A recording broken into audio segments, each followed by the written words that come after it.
So for context, me and my buddies Den and Tyler had been planning this camping trip for months. We grew up in these Kentucky mountains, but wanted to try somewhere new this time. Found this abandoned valley about 40 miles from town that looked perfect on the maps. We brought our girlfriends Ashley and Jess, packed all our gear, and drove out Friday evening. The hike to the campsite took 2 hours through thick woods. No trail, just compass and guesswork. The trees were dense, oak and hickory mostly, and the air was still. Not much wind. Ashley kept saying something felt off about the place, too quiet even for deep forest. Den laughed it off, but I could feel it too. There weren't even any birds. We set up camp by a shallow creek.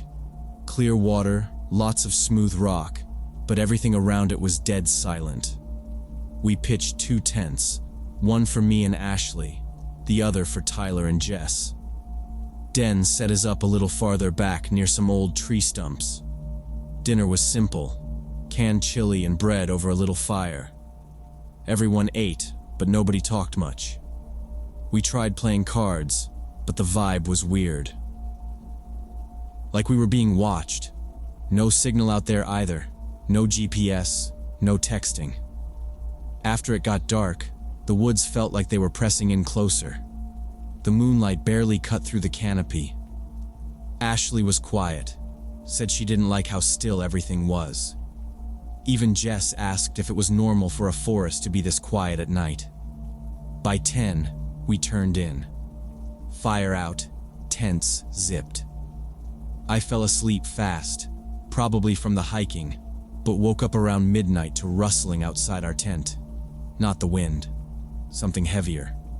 At first I figured it was just a raccoon or possum checking out our food, but the sounds were too careful, too deliberate for an animal. I sat up and listened. Crunching leaves, slow movement. Not circling, just staying in one area. I reached under my sleeping bag and grabbed my dad's old shotgun. Double barrel. Not loaded yet. Ashley was asleep. I kept still and crawled toward the front of the tent. I pushed the flap down a little and looked through the mesh. Took a second for my eyes to adjust, but then I saw it. A silhouette moving between the trees. Not tall, maybe 5'9", thin.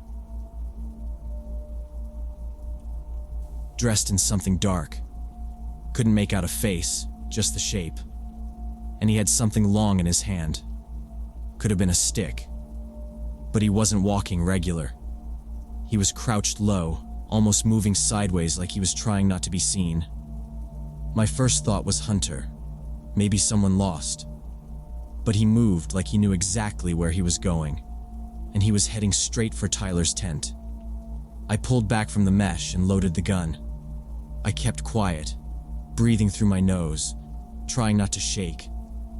My hands were sweating, and the shells almost slipped. The guy moved closer.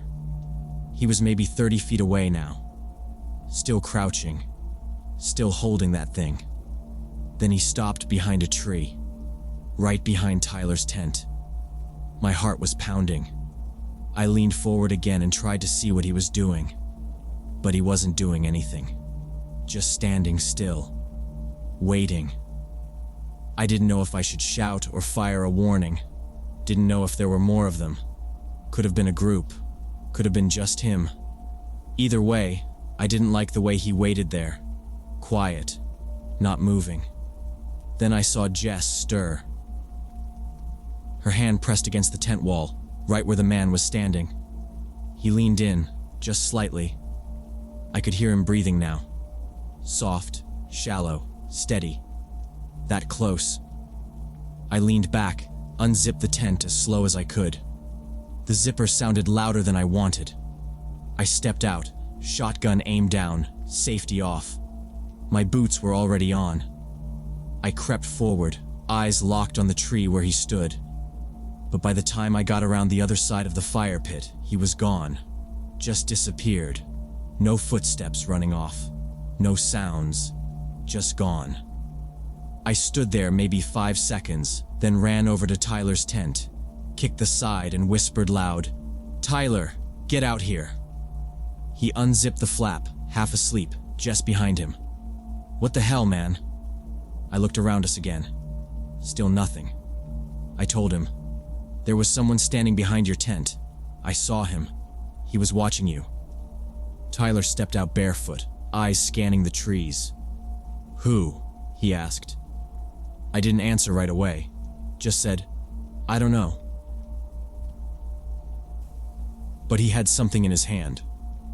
Den came out of his tent then, flashlight in hand, asking what was going on. I told them all what I saw. Jess looked freaked. Ashley came out next, pulling her jacket tight, asking if we should pack up and leave. Tyler said maybe it was just a hunter. Lost. Den said hunters don't sneak around other people's camps at midnight. We all stood there in a tight group, flashlights moving through the woods. Trees, rocks, shadows. But nothing moved. We stayed up till almost 3, taking turns walking the perimeter. No sleep after that. Not even for a second. I fired one shot over the intruder's head, hoping it'd be enough to scare him off. The blast echoed through the trees like a cannon. The guy let out this horrible scream, not pain, just pure rage, and bolted into the woods. But he didn't stay gone. 10 minutes later, I heard more movement in the brush. Not just him, 2 more shapes stepped out of the darkness beside him. 3 men now, creeping just outside the firelight. They weren't talking loud, just whispering to each other, but I caught enough. That one of them said, take that one first. They all had knives, not pocket knives, long ones, like something from a hunting shop. They moved weird, jerky, twitchy, eyes wide. The way they smiled like it was funny. I think they were high on something, meth or worse. Den reached back and grabbed his hunting rifle, motioned for us to stay low. I could feel my pulse in my teeth. I nudged Ashley and Jess awake without saying a word. They caught on fast, saw us armed and crouching. Jess started to shake. The 3 men started spreading out. One moved behind Den's tent. Another was to our left, near the tree line. The third was crouched low behind a boulder, staring straight at Tyler's tent. They were setting up, planning something. I could hear them whispering, deciding who to hit first, and they didn't care that we knew they were there now. They wanted us awake. That's when everything went to hell. The one by the boulder suddenly lunged at Tyler's tent, full speed, knife in hand. I shouted and fired at him, missed, but it was close enough he had to dive behind a tree. The other 2 sprang forward from the sides, screaming like animals. Den didn't hesitate. He fired twice, hit one of them in the arm. The guy barely reacted, kept charging. It was like pain didn't even register. I saw the one coming for me and Ashley. He was thin, shirtless, covered in dirt. His teeth looked brown in the flashlight beam. Jess screamed as Tyler came flying out of his tent with the machete we brought for chopping wood. He swung wild and caught the first guy across the chest. Blood sprayed, but the man just howled and kept swinging his knife. They fought right there beside the fire, tripping over sleeping bags and backpacks. Ashley was already grabbing her boots. I could barely hear anything except yelling, gunshots, and the pounding of my own blood in my ears. Den dropped another round into his rifle and fired again, but the guy he'd shot before kept crawling toward him on one arm. I ran to grab the shotgun shells from my pack and realized how few were left. Maybe 4, maybe 5. Not enough. These guys were still moving like they had endless energy, like nothing hurt them. One of them slammed into Jess and she fell backwards, kicking and screaming. I shot him in the leg. He stumbled but didn't stop. That's when I realized we weren't going to win this here. We had to get to the trucks. I shouted to everyone to run. Just run.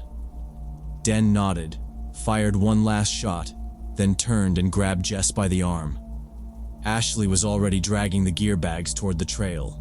Tyler was limping but alive, blood running down his back from a deep cut. I fired once more to slow them down. The guy I hit finally dropped, screaming something we couldn't understand. Maybe a name. Maybe nothing at all.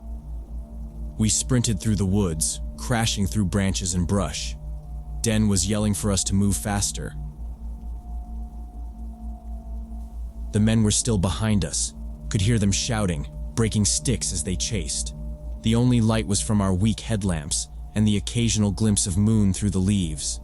I kept checking behind me, shotgun up. They were still coming, still had those damn knives. Branches whipped our faces. I felt blood running down my temple, but I didn't stop. The trail back was a narrow dirt road, barely wide enough for the trucks. We reached the first bend, and I saw the glint of metal from my rear bumper. Tyler fumbled his keys, nearly dropped them. Den got his door open first. I turned and fired the last round at the closest one, hit him square in the chest. He dropped. The other two kept coming. Tyler threw his truck door open and Jess dove inside. He jumped in after her, bleeding and panting. I slammed the passenger door and screamed at Ashley to drive. Den's engine roared to life. They were right behind us now, feet from the bumper. One of them slashed across Tyler's back just as he got his door closed. He let out a scream, but Ashley didn't stop. She floored it, tires spinning dirt and gravel into the air. The road out was a blur. We tore through the trees doing 60, branches snapping off the windows. We didn't stop until we hit pavement. Tyler was holding his shoulder, breathing hard, blood soaking through his shirt. We pulled into a gas station back near the county line and called the sheriff. Phones were finally working again. They came fast, took statements, sent a search team back out. 2 days later, the sheriff called me. They caught all three. Meth heads. Had been living in an old shack up in the ridge and robbing hikers for months. 2 other campers were already dead. They never even found one of the bodies. Just the camp, torn apart and bloody. Sheriff said we were lucky. He wasn't being polite. We really were. I still go out into the woods sometimes, but not like before. Not without a group I trust. Not without extra ammo. And never without a second truck parked nearby.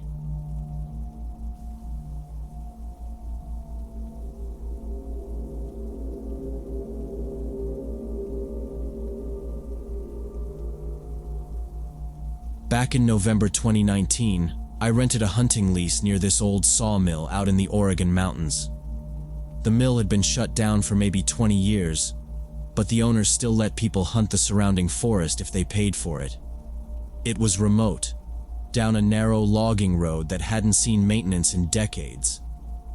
The drive alone took close to an hour from the main highway, and once you got to the sawmill, it felt like stepping into another time.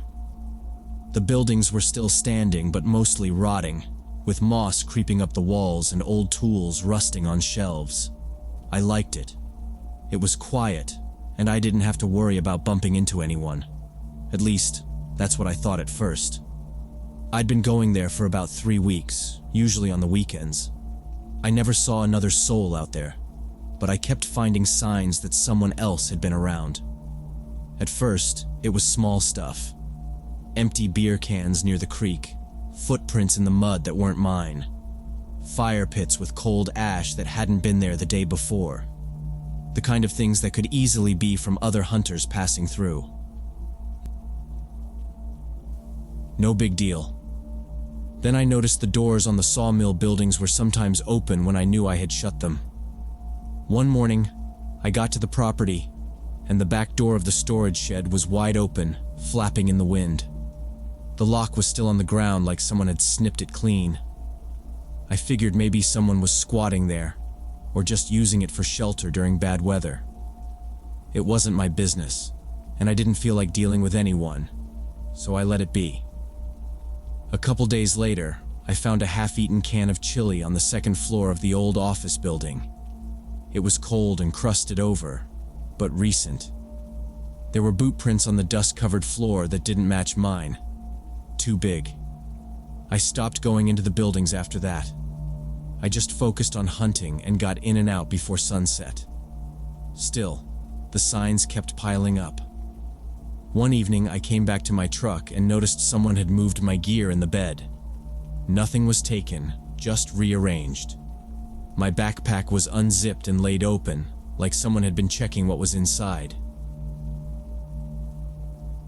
That night, I slept with my rifle across my chest and didn't close my eyes for more than an hour at a time. I should have left then, but I told myself I was being paranoid. That particular evening, I was tracking an elk about half a mile from the sawmill. The woods were thick with pine, and the sun was going down fast. I'd been following the tracks for close to an hour. Fresh, definite prints in the dirt, and the elk was big. Every few steps, I paused to listen, but it was quiet. Too quiet. No birds, no insects, no wind. Just dead silence pressing in from every direction. It's the kind of stillness that doesn't happen unless something's wrong. I've hunted for 30 years.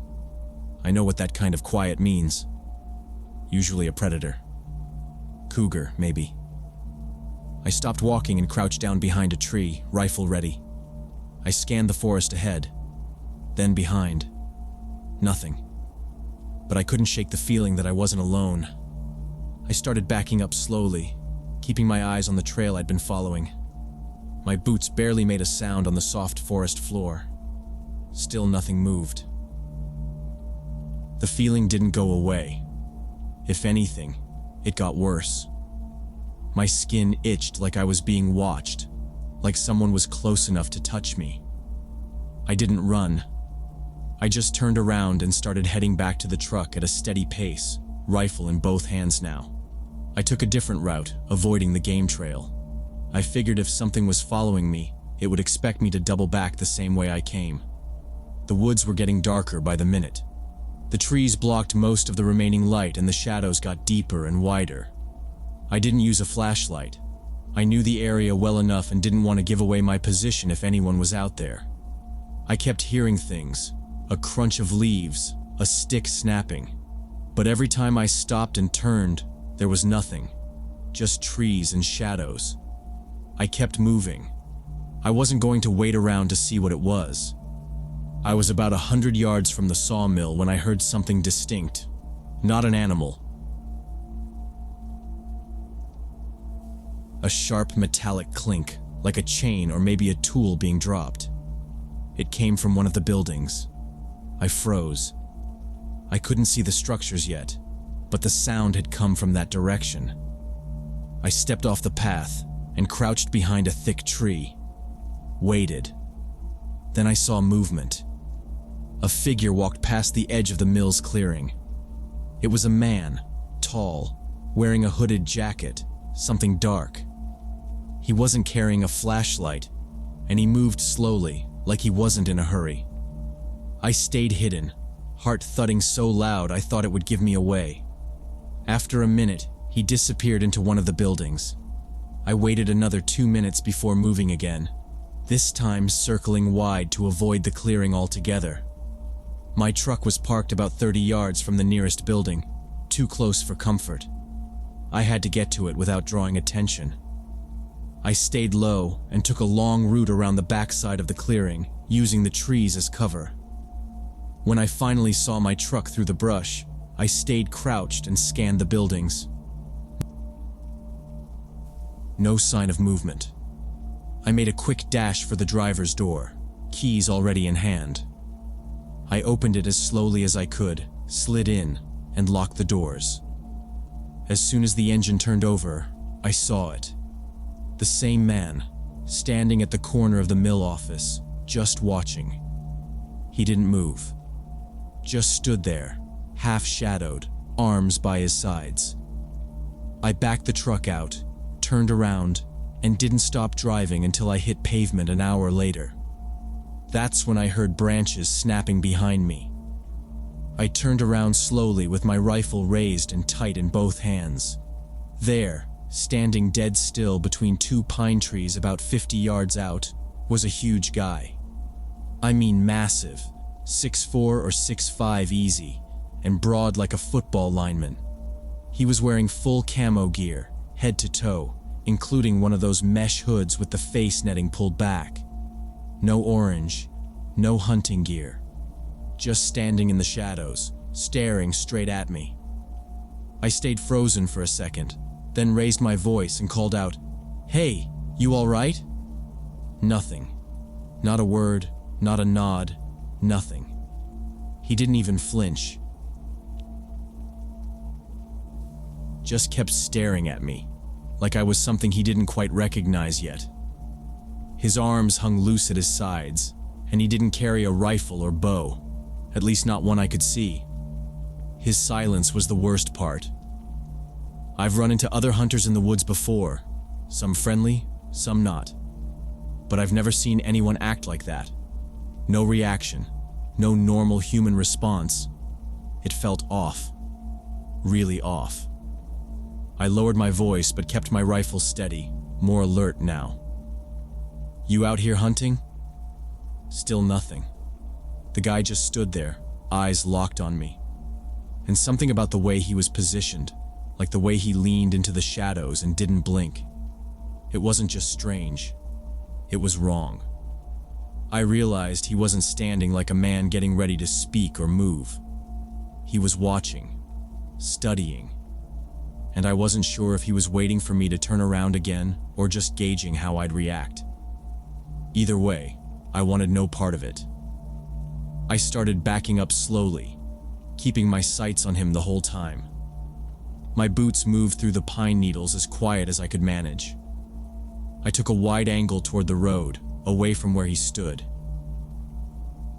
He didn't move, didn't twitch, just stared at me like a statue with eyes. I called out one more time, louder, more aggressive.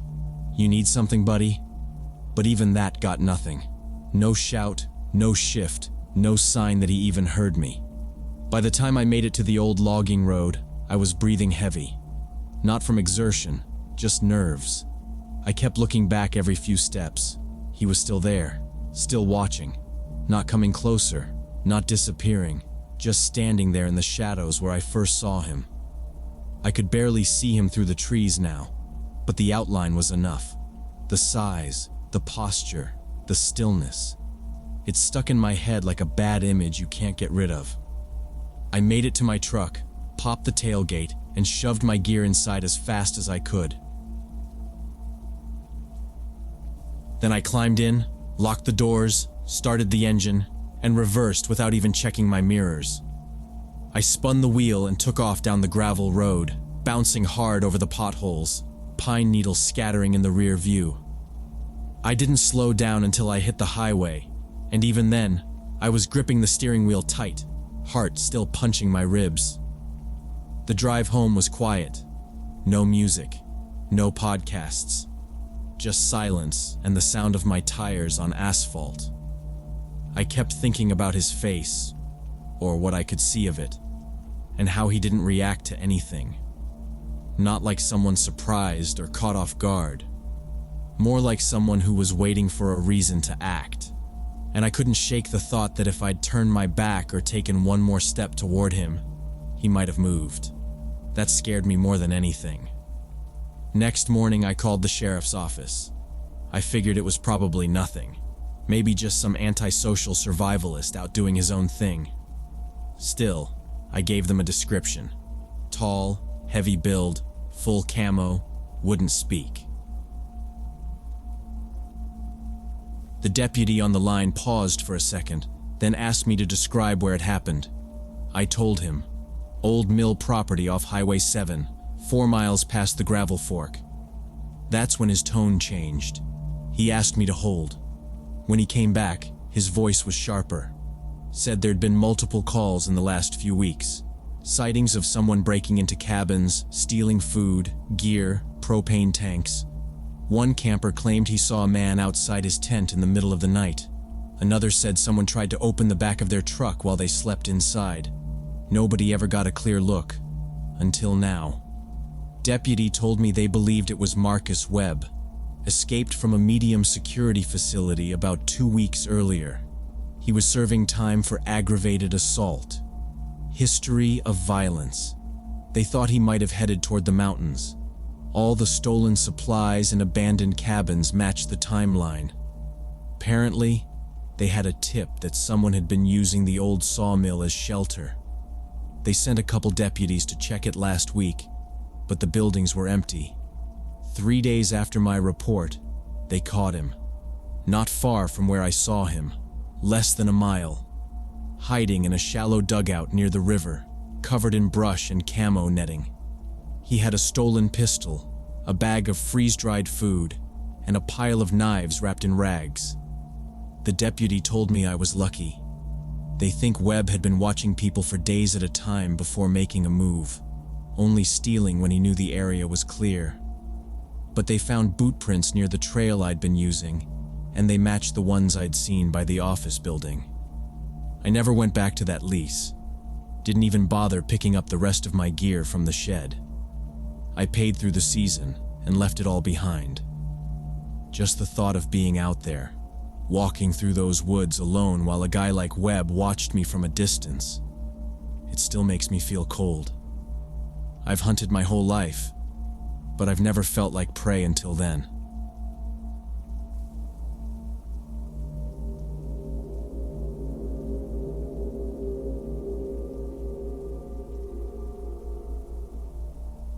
So for context, I'm a software developer, and I've always used solo backpacking as my way to decompress from work stress. I specialize in remote areas of the Appalachian Mountains where you can hike for days without seeing another person. I plan everything carefully, study topographic maps, check weather forecasts, and always tell my brother exactly where I'm going and when I'll be back. This particular trip was supposed to be a 3-day loop through a wilderness area in Western Virginia. I'd done similar routes before without any problems. The trailhead was at the end of a gravel road, miles from the nearest town. I parked my car just after 5 p.m. on a Friday. The lot was empty except for an old red truck that looked like it hadn't moved in a while. Dust on the windows, flat tire. I noted it but didn't think too much of it. I double-checked my pack, made sure I had my GPS and printed map, and locked the car. The first stretch of the trail was wide and easy, climbing gradually through hardwood forest. Sunlight filtered through the leaves, and the late summer bugs were loud. I made good time. I passed 2 trail markers and stopped briefly to drink water near a big rock outcropping that gave a good view of the slope below. I didn't see anyone. No sounds except the usual birds and bugs. I remember thinking how peaceful it felt. Exactly what I'd come for. I started hiking Friday evening and reached a good camping spot after about 3 hours. It was a small clearing next to a creek, surrounded by thick forest. Perfect for what I needed. Complete isolation and peace. I set up my tent, ate dinner, and was in my sleeping bag by 9 p.m. The night was quiet except for the usual forest sounds. I fell asleep easily, exhausted from the long week at work. Around 2 a.m. something woke me up. I could hear voices outside, low and careful. My first thought was that other backpackers had arrived, but something about the tone made me uneasy. It wasn't conversation. It was more like whispering, not urgent or panicked, just deliberate. I stayed still and listened. The voices circled slowly, never close enough to make out words. Maybe 2 or 3 people. No footsteps, no flashlight beams. I didn't unzip the tent. I just waited. After maybe 5 minutes, the whispering stopped. I lay there for a long time, not moving, straining to hear anything else. Eventually, I must have fallen asleep again because the next thing I knew, it was light outside. I got up, stepped out, and checked the area. Nothing looked disturbed. No sign of other people. No footprints near the creek, no broken branches, no trash. I didn't know what to think. Maybe I dreamed it. but I doubted that. I've done this kind of trip a lot, and I've never had dreams like that in the woods. I kept scanning the tree line while I packed up. I didn't see anyone, but the feeling that I was being watched stayed with me. I stayed perfectly still in my sleeping bag and listened. There were definitely two men out there, whispering to each other and moving around my campsite. I heard footsteps circling the tent and branches breaking as they positioned themselves. One of them said something about making sure he doesn't scream. My blood went cold. These weren't fellow hikers. They were planning to attack me. I quietly grabbed my knife and headlamp, then slowly unzipped the back of my tent. Thank God I'd set it up with the rear facing thick brush. I crawled out as silently as possible and hid behind a large boulder about 20 feet away. The voices got closer to where I had just been. My breathing was shallow. I kept one hand around the knife handle and waited. What I saw next still haunts me. Two guys with wooden clubs approached my tent from different sides. They were both young, maybe early 20s, and moved like they'd done this before. One wore a dark hoodie, and the other had a beanie pulled low over his face. Without any warning, they started beating the hell out of my tent with their clubs. They were hitting where my head and body would have been if I was inside. The sound was horrific. Wood cracking against aluminum poles and nylon fabric. They kept hitting for at least a minute, grunting with effort, swinging hard. The tent collapsed quickly, but they didn't stop. They kept pounding the crumpled shape, like they were making sure I was dead. My hands were shaking so badly I could barely hold my knife. I kept low, crouched behind the rock, trying to make no sound. I felt nauseous. They were trying to kill me in my sleep. If I hadn't woken up, I wouldn't have made it through the night. While they were focused on destroying my tent, I crept deeper into the forest. I had to get to the parking area and my car, which was 3 miles away. I didn't use my flashlight. I navigated by moonlight, moving as quietly as possible through the underbrush. Every snapped twig or gust of wind made me stop. I kept imagining them realizing I wasn't in the tent and coming after me. Once or twice, I thought I heard something behind me, branches shifting unnaturally. But I didn't look back. I just kept walking. My boots were nearly silent on the pine needles. I avoided stepping on anything that might crack. The trail was faint, barely visible in the dark, but I knew the route from memory. I walked hunched low, heart racing, gripping the knife the entire time. It took me 6 hours to reach the trailhead, hiking in the dark without stopping. When I finally saw the outline of my car through the trees, I almost dropped to my knees. I unlocked the door, climbed in, and locked everything. I sat there for a second, hand on the ignition, waiting to hear running footsteps or see a shadow coming up behind me. But nothing moved. I started the engine and drove. Gravel sprayed out from under the tires as I got out of there fast. I didn't stop until I reached the state police barracks an hour away. I walked in, still in dirty clothes, eyes bloodshot, knife in hand. I told them everything. The officers listened. They took it seriously. I gave them GPS coordinates, a description of the attackers, everything I could remember. They sent a search team out within the hour. Later that day, they told me the campsite had been trashed, tent destroyed, footprints everywhere, but no sign of the men. No blood, no tire tracks, nothing stolen. It looked like they weren't there to rob me, just hurt me. I still go backpacking, but only with groups now. I never go alone anymore. I don't camp near trailheads. I don't hike late in the day. I carry a GPS tracker that updates my location every hour. And I don't sleep deeply when I'm out there. The idea of being alone in the woods with people like that out there is too much to handle. I used to love the quiet. Now, silence in the forest just reminds me how easy it is to be watched without knowing it.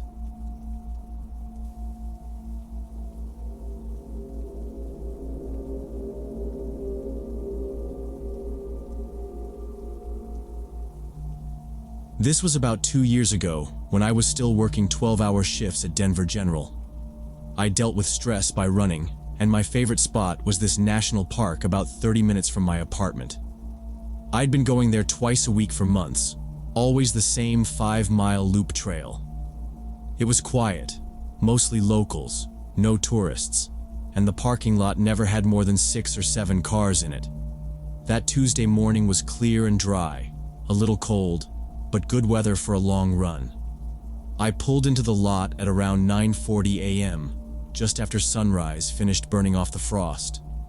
There were only 3 other vehicles there: an old white van with no windows, a Subaru with bike racks, and a small blue sedan. I noticed the van first. It was parked farthest from the trailhead, kind of half crooked in its spot. The back bumper was hanging off, and the whole thing looked like it hadn't been washed in years. It was the kind of vehicle you automatically get suspicious of. A guy was leaning against it, smoking. Dirty jeans, torn flannel shirt, heavy boots. He looked like he hadn't showered in a week. He wasn't doing anything except watching people as they arrived. This hard, locked-in stare that didn't change when I caught his eye. He didn't smile or nod, just kept watching like he was waiting for something specific. I had one foot out of the car when I noticed how still he was. That kind of stillness that doesn't come from being relaxed, but from holding something in. My gut tensed immediately. I kept glancing at him while pretending to dig around for my water bottle. I considered just leaving. I even shut my car door again for a second. But I'd already driven all the way out. I had the day off, and I hadn't slept all night after a rough ER shift. I needed the run to clear my head. So I locked the doors and started the trail, moving quicker than usual. The first part of the route dips into thick forest for a solid 2 miles before it breaks out into a wider, rockier stretch near a stream. Trees crowd in close. You can hear other hikers sometimes, but you can't see them. I tried to focus on the rhythm of my breathing and footsteps, ignoring the nagging tension in my shoulders. Still, I kept checking behind me every couple hundred feet. Didn't see anyone. Didn't hear anything either except birds and wind in the trees. About 20 minutes in, I reached the switchback where the forest opened slightly. I slowed to a jog, then stopped to take a sip from my water bottle. That's when I heard shouting. At first it was distant, just a single voice echoing between the trees. I figured it was hikers calling to each other, maybe someone yelling for their dog. But the voice got louder, harsh, uneven.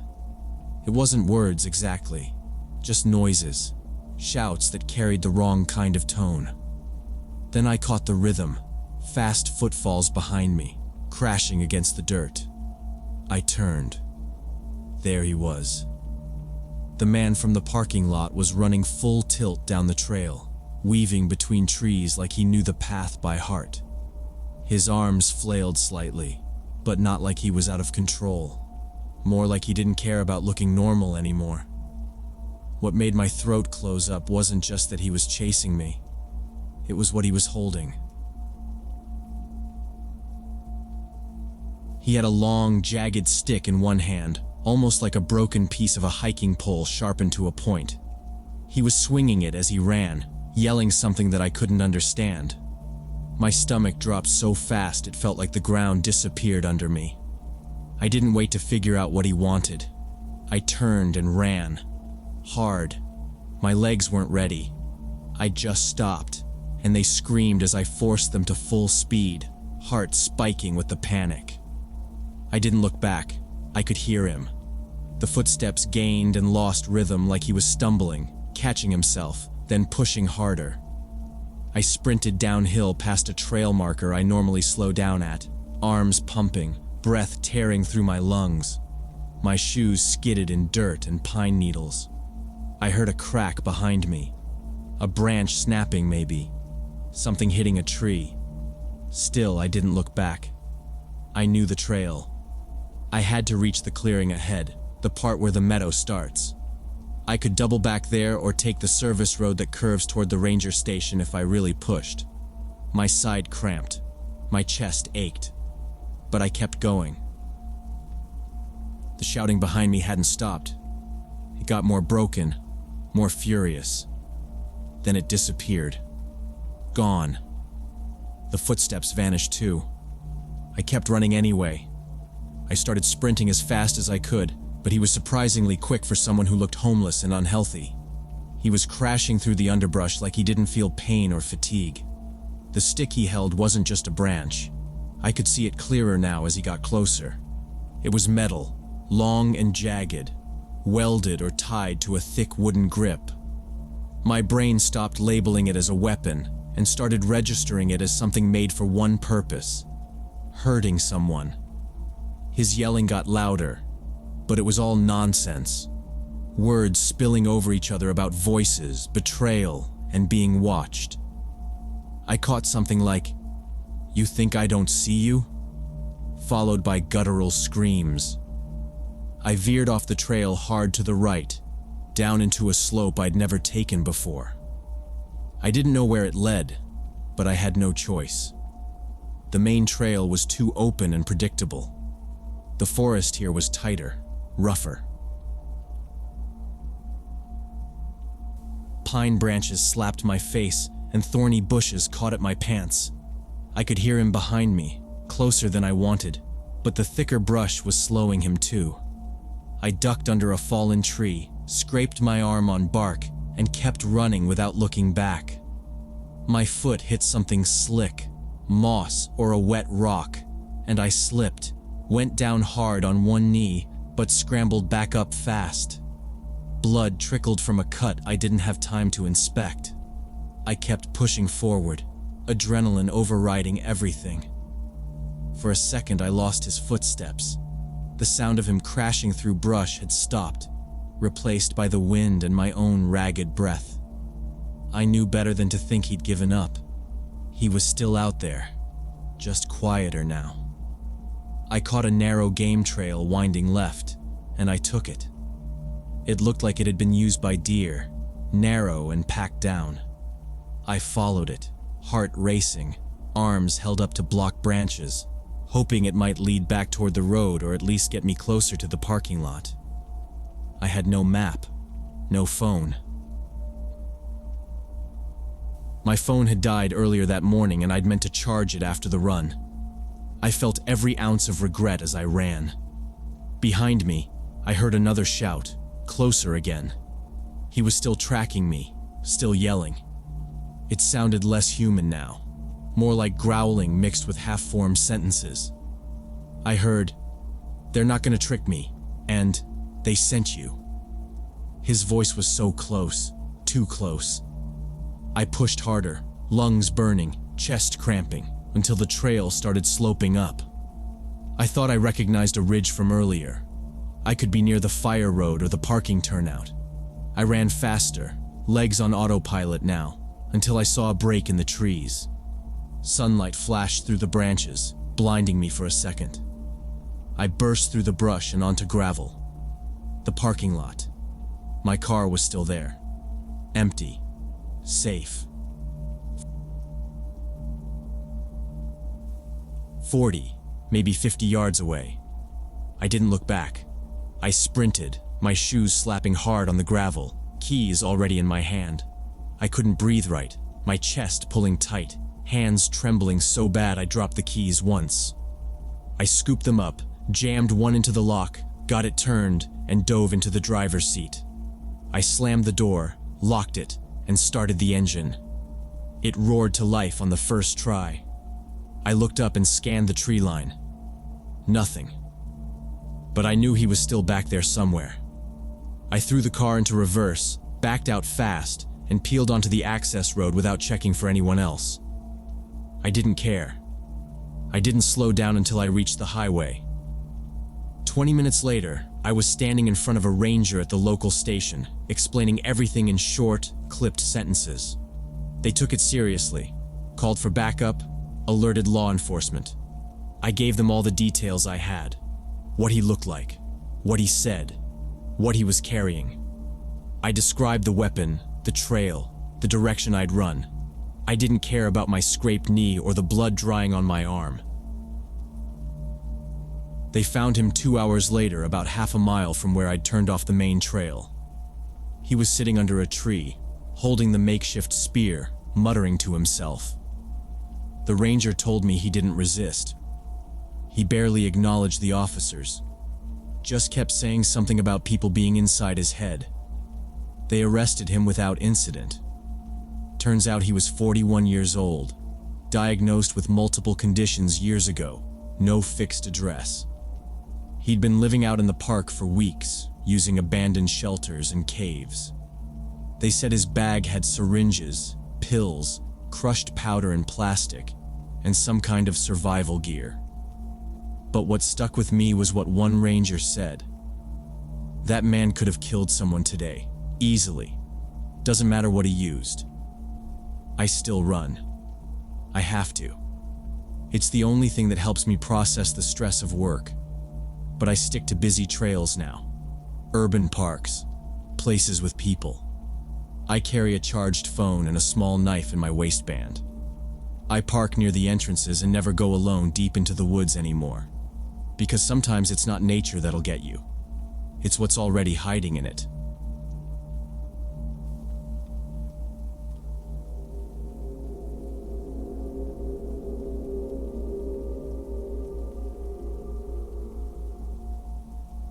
When I was 16, I stayed with my friend Kyle for a week in the Detroit suburbs. Kyle lived in this quiet residential area, one of those neighborhoods with old sidewalks cracking from tree roots and street lights that flickered sometimes at night. It was the kind of place that looked peaceful, but if you knew where to look, there were weird pockets left over from the city's older infrastructure. A few blocks from his house, behind an old industrial park and overgrown fences, there were remnants of the abandoned subway system, tunnels the city sealed up years ago. Kyle was always talking about them. He said you could still get into some sections if you knew the right maintenance doors or broken service hatches. Everyone else thought he was full of it, especially since there weren't any photos or proof, but he swore up and down he'd been inside. I didn't press him. It wasn't the first time he said stuff to impress people, but when he brought it up again that Saturday morning, he seemed dead serious. No jokes, no exaggerations, just said he wanted to check it out again and asked if I was down to go with him. I hesitated. Something about the idea didn't sit right, but I didn't want to be the scared one. We grabbed flashlights, a couple of bottled waters, and some candy bars. Then we packed our backpacks and left after lunch. The walk there wasn't long, maybe 20 minutes. We passed the usual stuff, closed gas stations, a row of houses with boarded up windows, some graffiti-covered buildings with weeds growing out of the gutters. I didn't say much during the walk. Kyle kept talking about the last time he went in, how he only explored a little because his flashlight died. He told me not to freak out if we saw rats or heard weird dripping sounds, that it was all part of the atmosphere. I laughed a little and tried to act like I wasn't nervous, but I couldn't shake the feeling that we were walking into something we wouldn't be able to walk back out of. We tried a couple of entrances first, places he said he'd checked before. Most were totally sealed. Heavy rusted grates bolted into concrete. One had a padlock the size of my fist, and another had been filled in with concrete altogether. But finally, we found one behind a graffiti-tagged fence. The metal door had a busted latch and a thick chain that had clearly been cut with bolt cutters at some point. Kyle grabbed the handle and yanked.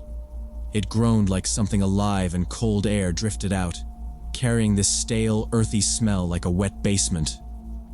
I stepped back without meaning to. "We can try a different one," I said, keeping my voice low.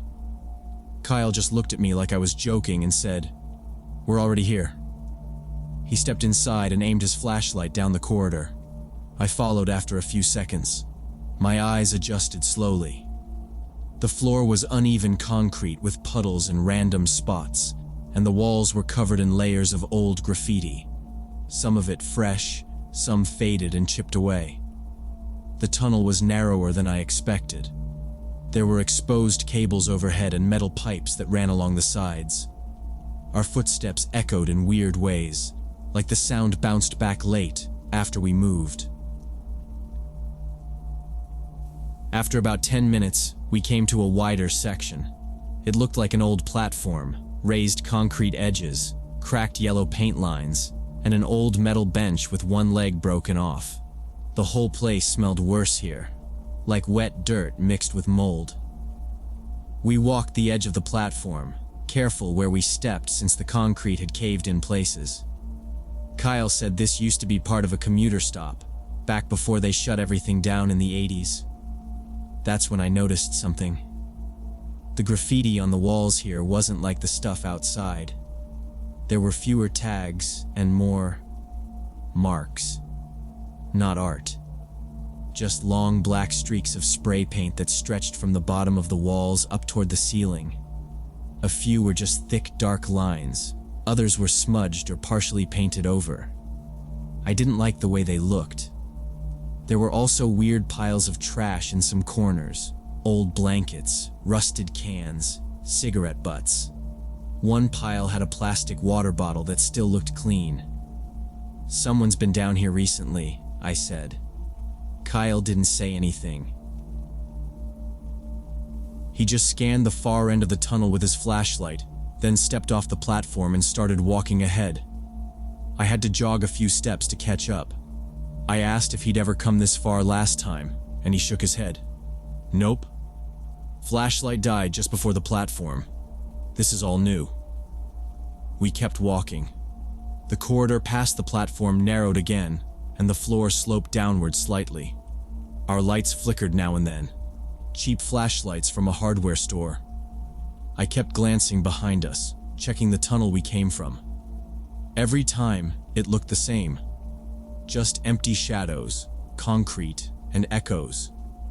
But something felt wrong. I couldn't put it into words. I started noticing how cold it had gotten. My breath fogged a little, and my fingers felt stiff holding the flashlight. Then Kyle stopped. He pointed his light at a door on the right side of the tunnel.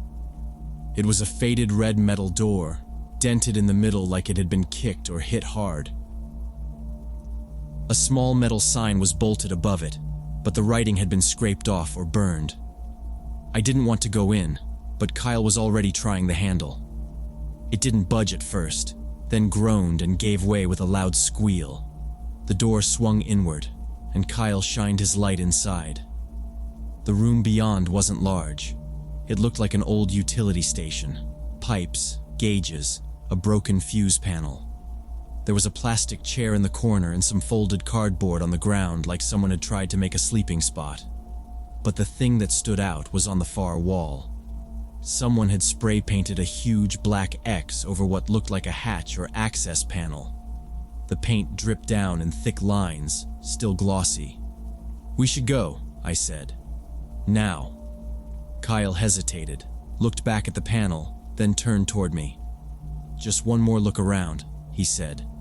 "Then we head out." He took a step forward toward the hatch. Kyle was walking fast now, shining his flashlight in every direction, snapping photos of every rusted pipe and graffiti tag, like this was some kind of adventure.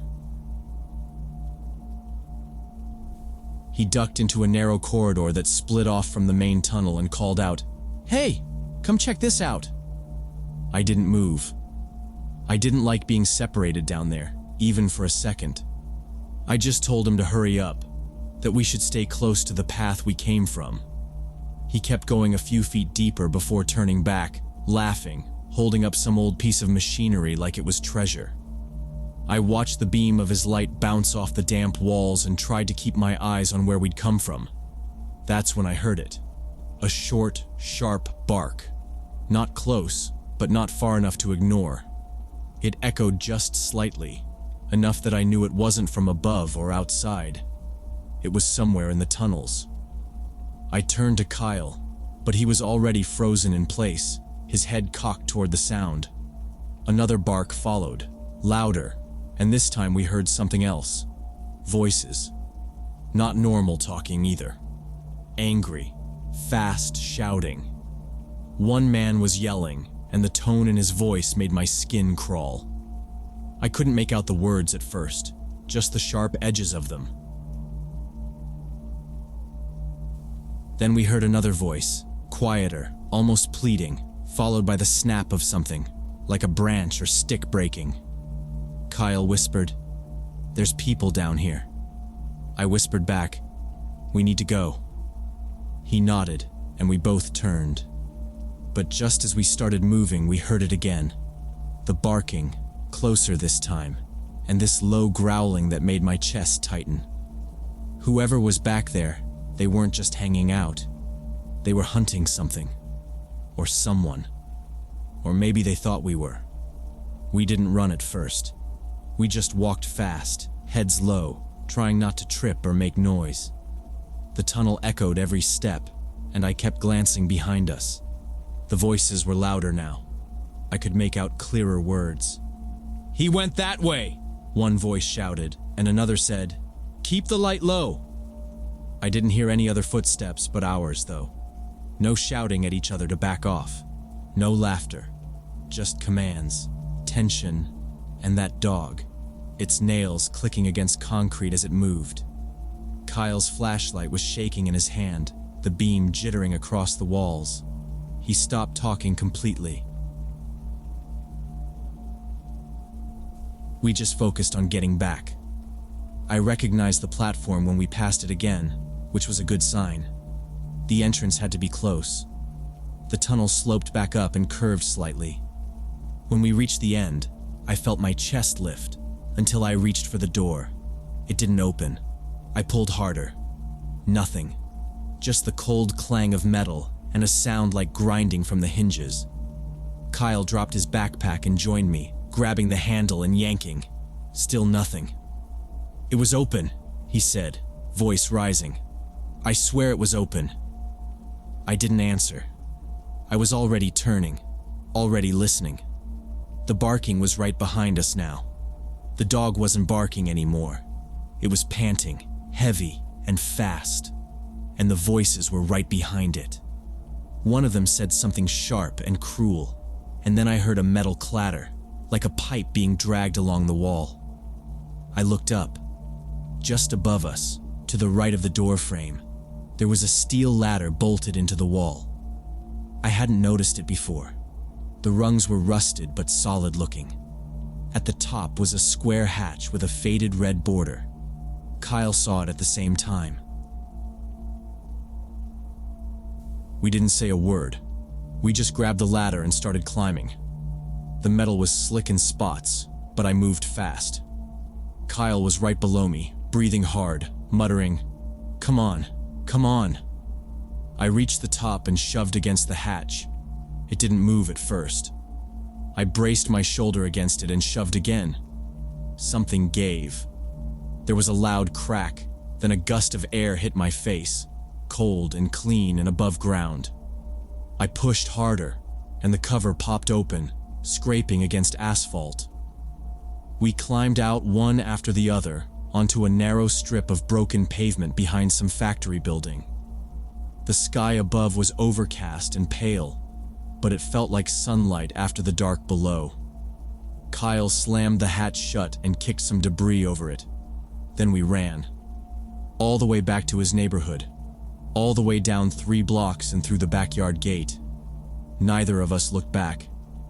That night, Kyle's dad found us pale and shaking in the basement and made us tell him what happened. He didn't yell. He just made a call. I heard him tell someone that the tunnel was unsecured and that there were people inside. The next week, city workers were out with welding gear and trucks. A year later, the whole area was fenced off. Heavy metal panels, padlocks, barbed wire coiled at the top. Kyle heard from a neighbor who worked for the city that the cops found some pretty bad stuff down there. Makeshift beds, used needles, burned clothes, and worse. No arrests, no names, just cleared out and sealed up. I didn't ask for more details. I didn't want them. Sometimes I still think about what would have happened if that ladder hadn't been there, or if we'd taken a wrong turn, or if they'd found us first. It sticks with me more than I expected. Not just the fear, but the realization that we weren't alone. Not in that place. Not for a second. The monsters weren't ghosts or shadows. They were people, and they were already living in the dark.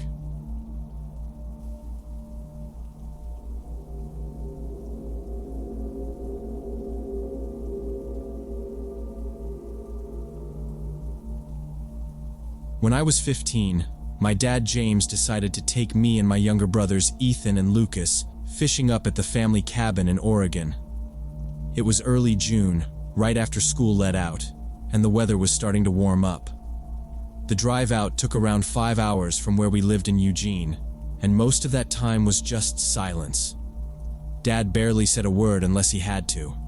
Lucas, who was only 7 at the time, kept trying to get him to sing along to songs on the radio, but he just stared at the road and gripped the wheel too tight. Ever since the divorce 2 years back, Dad hadn't been the same. He'd been drinking a lot and skipping work, and sometimes he wouldn't come home until late at night. I never asked where he went. What really started to worry me, though, was what he'd been doing in the garage. Almost every night for the 2 weeks leading up to the trip, I'd see the glow of fire through the little window and smell smoke. When I finally looked through the crack in the door, I saw him feeding stacks of papers into a rusty burn barrel. He kept glancing over his shoulder, like he thought someone was watching him. I told myself it was just stress. He started leaving the house late too. Once I saw him coming back around midnight, clothes dirty, shoes caked in mud. He wouldn't explain where he'd been, just muttered something about the trail being washed out. We hadn't seen Mom since February. He always said she went to stay with relatives in California, but no one called. No visits. Nothing. When we got to the cabin, everything looked the same. The pine trees were thick and dark, and the dirt road leading in was rough enough that we had to go slow. Lucas was excited, bouncing around in the back seat.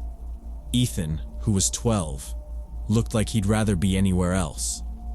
The cabin sat right near a lake. It was small, 2 rooms and a tiny bathroom, but cozy. Dad used to love that place.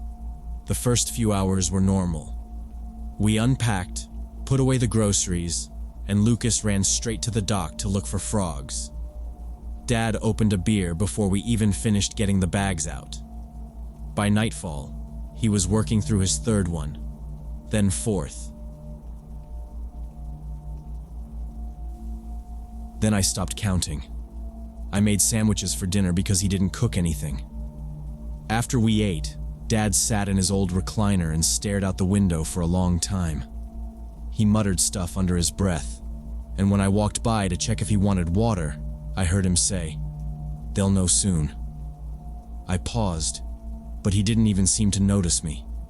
Just sat there gripping the beer bottle like it was a weapon.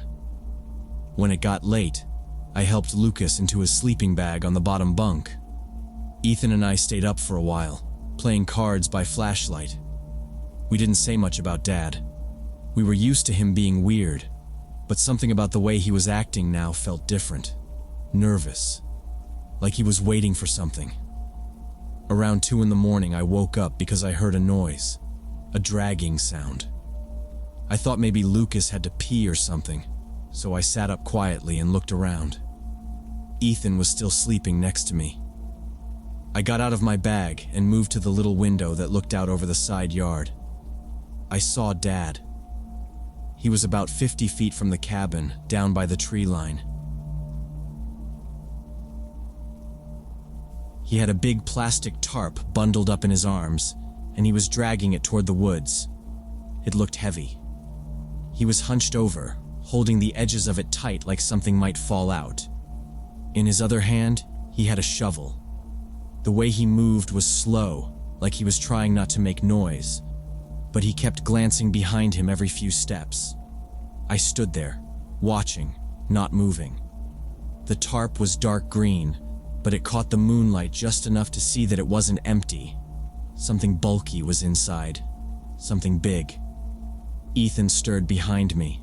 I stepped back and whispered his name. He blinked, confused, and sat up. I told him I saw Dad going into the woods with a tarp and a shovel. He looked at me like I was joking. I wasn't. He followed me to the window and looked for himself. We didn't speak for a full minute. Then Ethan turned like he was going to get his shoes. He whispered, "We should go ask him what he's doing." But I didn't move. I was staring at the trees where Dad had just disappeared. I could still hear the soft rustle of the tarp being dragged over pine needles. I grabbed Ethan's sleeve and pulled him back from the door. "No," I said. He looked confused. Something's not right. We stood in the dark for a long time, listening, waiting to hear him come back. But the woods were silent. We stayed crouched in the bathroom for what felt like hours. The air was thick and damp, and Lucas kept wiping his nose on my shirt. Every time he whimpered, Ethan squeezed his shoulder and told him to be quiet. The gunshots had stopped, but none of us wanted to move. Through the cracked door, I could hear Dad's footsteps in the kitchen. Slow, heavy, pacing in circles. He opened the fridge, slammed it shut, then sat down hard in his recliner. The creak of the springs under his weight echoed across the cabin. I don't know how long we stayed like that.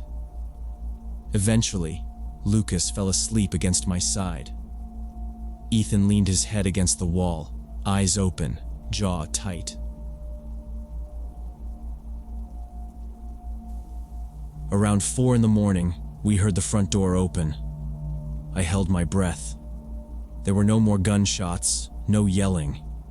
Just the sound of boots on the wooden porch, and then silence. We didn't know if he was still outside or if he'd come back in without us hearing. But when we slowly crept back into the bedroom, we saw him passed out in the chair, gun still in his lap, his mouth half open like he'd just dropped into sleep mid-thought. We didn't talk. We got back in our sleeping bags and pretended like nothing happened. I closed my eyes and waited for the sun to rise. When it did, the knocking on the door made all of us jump. I sat up first. Ethan moved fast, pulling Lucas behind him. The knocking came again, louder this time, and then a voice. "Oregon State Police. Anyone inside?" Dad startled awake and nearly dropped the gun. I saw him flinch, look around, and then toss it onto the floor behind the chair. He got up slow, like he already knew what was coming. His shirt was soaked with sweat, and his face looked even worse in the daylight. He opened the door, and 2 officers stepped inside. They said neighbors down the hill had heard gunshots. Said it took them a few hours to drive up. Dad didn't say anything right away. One of the officers asked again, firm but calm. Dad just shook his head at first, rubbing his face with both hands. Then his shoulders started shaking. He broke down right there in front of them. He told them everything. How Mom had shown up 3 months ago out of nowhere, high and rambling, with her arms covered in bruises. How she collapsed in his living room, and how he didn't even know she was dead until the next morning. How he tried to wake her up for hours, and then panicked. He said he didn't call the cops because he was afraid they'd think he killed her. That he didn't want to lose us. That he kept her body wrapped in sheets in the garage until he figured out what to do. Then he made a fire and started burning her clothes and old mail and everything with her name on it. The officers stepped outside with him.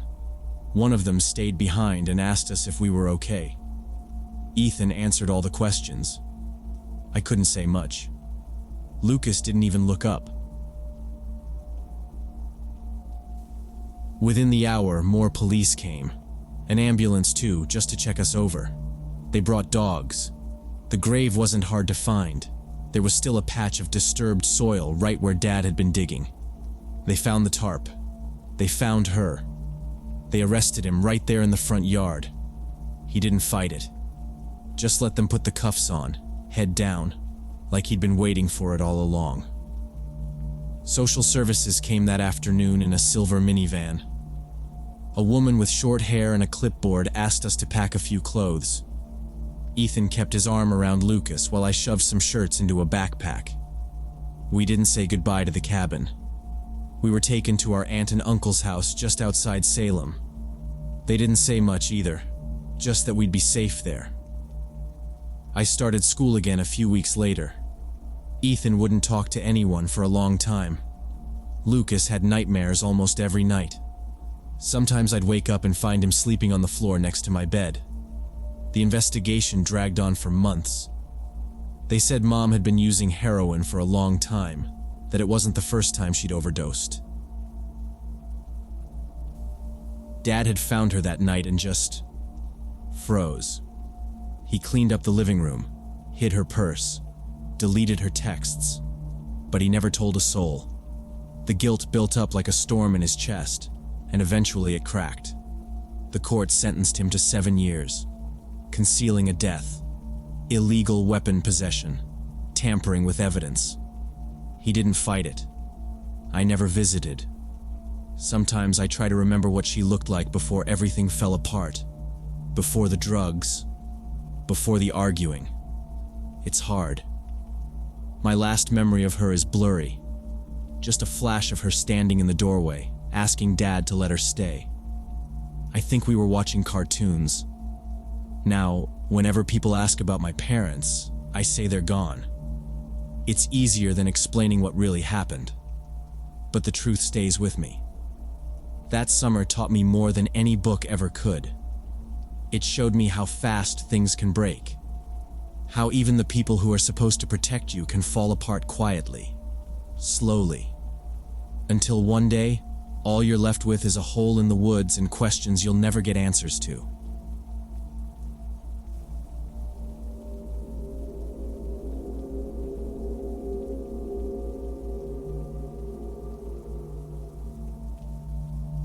Back in 2019, my husband David and I used to hike regularly in Redwood National Park. We weren't hardcore hikers or anything, but we knew most of the trails by name, and we'd developed this habit of going in the evenings, around 5 or 6. That's when the light filtered nice through the trees, and there were fewer people around. On this one Thursday in early September, it was unusually quiet. The trailhead had maybe one other car in the gravel lot when we parked. It wasn't that weird. It was a weekday. But I still made a joke to David about us being the last people on Earth. We started walking one of the deeper forest trails that looped away from the scenic routes. About 15 minutes in, we spotted a man walking toward us on the narrow dirt path. He looked maybe in his 40s, white, wearing a full business suit, dark jacket, white shirt, silk-looking tie. He had on these shiny leather dress shoes, totally wrong for a trail like this. They were already scuffed and dirty, like he'd been walking for a while. He wasn't sweaty or breathing hard though. He looked around constantly, glancing behind trees and peering off the sides of the path, like he was searching for something or waiting on someone. We nodded at him as we passed. He nodded back, but didn't smile or say anything, just kept walking like we were background noise. Once we were out of earshot, David looked over and raised his eyebrows. "Weird, right?" he asked. I nodded but didn't say anything. Something about that man bothered me. Not in a loud way, just this quiet itch in the back of my brain. His behavior was too nervous, too distracted for someone on a peaceful walk. We walked for another half hour, quiet for most of it. The deeper we got, the quieter the woods became. No birds, no wind, just the crunch of our boots and the occasional creak of branches. It was almost 6 now, and the sun was dipping, giving everything that kind of gray-blue look the forest gets before dusk. We reached a fork in the trail. Left led toward a loop back to the lot. Right went deeper. we usually took left. Except the man in the suit was already standing at the junction. He wasn't coming from either side. He was just there, standing in the center of the Y-shaped split, staring at his phone, like he'd been waiting. He had a big backpack this time. It looked military or camping style, heavy-duty canvas. As we got closer, I noticed something metallic sticking out of the side pocket. Looked like a knife handle or some kind of multi-tool. My pace slowed just slightly. David asked him, "Hey, you okay? Need directions?" Trying to keep it casual. The man didn't look up right away. When he finally answered, his voice was shaky. "No, I'm good. Just waiting for a friend," he said. But he didn't make eye contact. Just stared at the phone in his hand. His fingers trembled. David gave me a look. We nodded and took the left fork, like we always did. The man pointed down the right path. "I'm going this way," he said, though he didn't move. We walked maybe 10 steps down the trail before I heard it. Footsteps on dirt, faint but deliberate. I stopped, and David turned. The footsteps stopped too. David whispered, "You hear that?" I nodded. We kept walking, but slower now. I looked back after a minute, and the man was gone from the fork. The trail was narrow, flanked by redwoods and ferns, the kind that bend over the path like curtains. Visibility was maybe 30 feet in any direction. Every few seconds I thought I heard another step behind us, one at a time, like someone matching our rhythm just out of view. David muttered, "Let's move faster." We did. Still not a full run, but enough to make our breathing louder. The forest was darker now, the light dropping fast. After a minute or two, we stopped and listened. Nothing. We started again. Another footstep. We stopped. Silence. David grabbed my hand and didn't let go.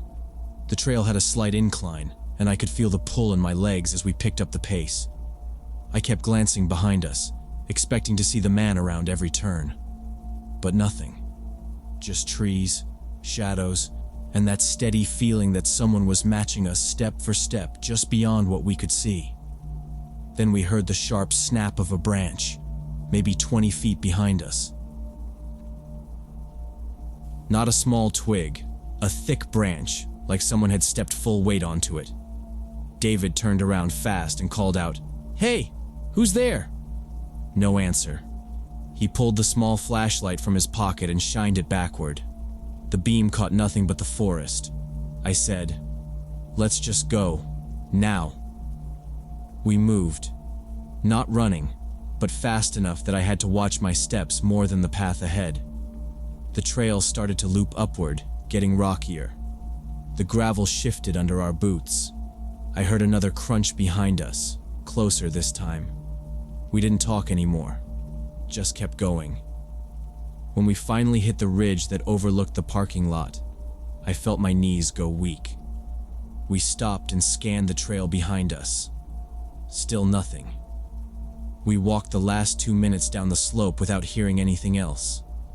But when we reached the gravel lot, I looked back one last time. There was no one on the trail. But right there at the tree line, where the forest meets the lot, was a single footprint in the dust, fresh and deep, like someone had just been standing there. I turned around and saw the same man following us down the left path, even though he'd just said he was going right. He wasn't trying to hide it anymore. His footsteps were steady and deliberate, and his posture had changed. More upright, more controlled. David noticed right away and leaned in toward me as we picked up our pace. We didn't run, but we didn't talk either. I looked over my shoulder again, and he was still there, about 20 feet back, moving at the exact same speed we were, like he was measuring every step. We stayed on the trail, trying to avoid looking too panicked. My backpack bounced with each step, and I gripped one of the straps tightly. I couldn't hear anything behind us other than his boots crunching on the dirt and fallen leaves. Every time we turned a slight corner, I hoped he would be gone. But each time I looked back, he was still there. After a few minutes, we reached a wider part of the trail, a slight downhill section that led to an open stretch near a bench and a small wooden bridge. Ahead, we saw a group of hikers, 3 of them, 2 women and a man, coming toward us, laughing and holding hiking poles. I saw David relax just slightly when he noticed them. The moment the man behind us spotted the group, he slowed down and then stopped. He stood there for just a second, then turned without hesitation and walked back the way we'd come. No hesitation, no glance over his shoulder. It was like he'd only wanted to follow us when we were alone. Now that others were around, he didn't bother keeping up the act. David and I didn't say anything. We just kept walking past the group of hikers, nodded hello, and crossed the bridge. I don't remember much about the rest of the trail. I just wanted out of the woods. When we got back to the car, the lot was nearly empty again, just like when we arrived. We got in and locked the doors. David started the car and didn't say anything as we pulled onto the gravel road. We drove the whole way home without discussing it, both of us sitting in silence, replaying the same thing in our heads. 2 years later, we were at a barbecue. It was summer, mid-July, and the backyard was full of folding chairs, kids running around, and the smell of grilled food in the air. We didn't know most of the people there, friends of friends. At some point, we ended up standing near the cooler with 2 guys who introduced themselves as volunteers for the Park Service. They started swapping stories about the trails, talking about the wildest things they'd seen. One of them, a guy in his 50s wearing a faded ranger hat, said something like, "You wouldn't believe half the stuff that happens out there. We had this one guy a few years back, 2019 I think, escaped from a psych facility in Crescent City, made it all the way into the park. That caught my attention immediately. He was dangerous too," the guy continued. "Robbed some old couple not far from the boundary line, tied them up and took their clothes, their cash, even a pair of dress shoes, wore a full suit and everything. Wandered the trails for a few days trying to steal cars, looking for people to target. Said he was looking for someone to take with him." I couldn't move. The air around me suddenly felt too still. I glanced over at David. He had stopped mid-drink, beer can frozen in his hand. The volunteer kept talking, oblivious to us. People saw him. He was just walking around like a normal hiker. Business suit, nice watch, shoes covered in mud. Said he was meeting someone. Total lie. He had a knife the whole time. Nobody got hurt, but only because they caught him in the parking area near one of the western trailheads. He laughed a little, like it was a good story to pass the time. Wild stuff, right? You never know who you're going to see out there. David and I didn't say anything. We just nodded and backed away slowly, drifting toward the fence at the edge of the yard. We stood there for a while, quiet. I finally asked him, "Do you think it was him?" David just nodded. Had to be. That night when we got home, we pulled up a news article. It didn't have much detail, just said a man had been taken into custody in late 2019 after escaping from a locked psychiatric facility.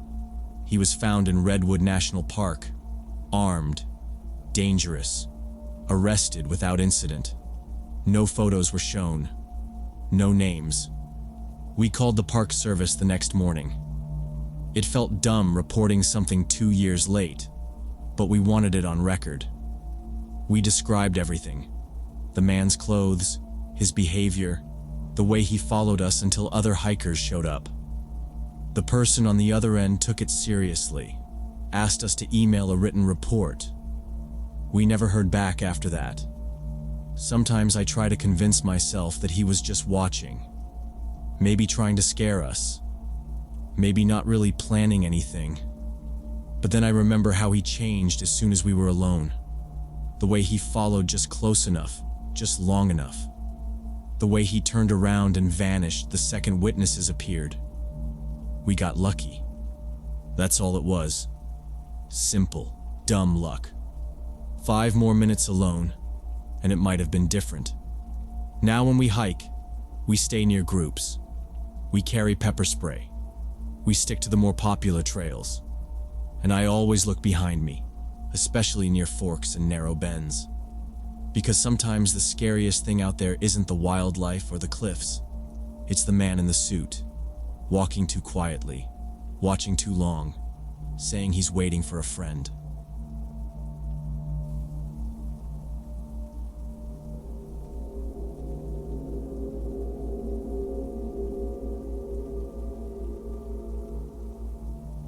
During spring break of junior year, 6 of us from college decided to go hiking in the canyons out in Arizona. Me, Brad, Kevin, Jessica, Madison, and Trevor had been planning the trip since December. The idea was to get away from people, from classes, from everything. Just a week out in the wilderness with no phones, no internet, no obligations. Trevor got the maps. Madison packed the food. Kevin insisted on bringing a drone. I brought the water filtration gear. We thought we were prepared. We weren't.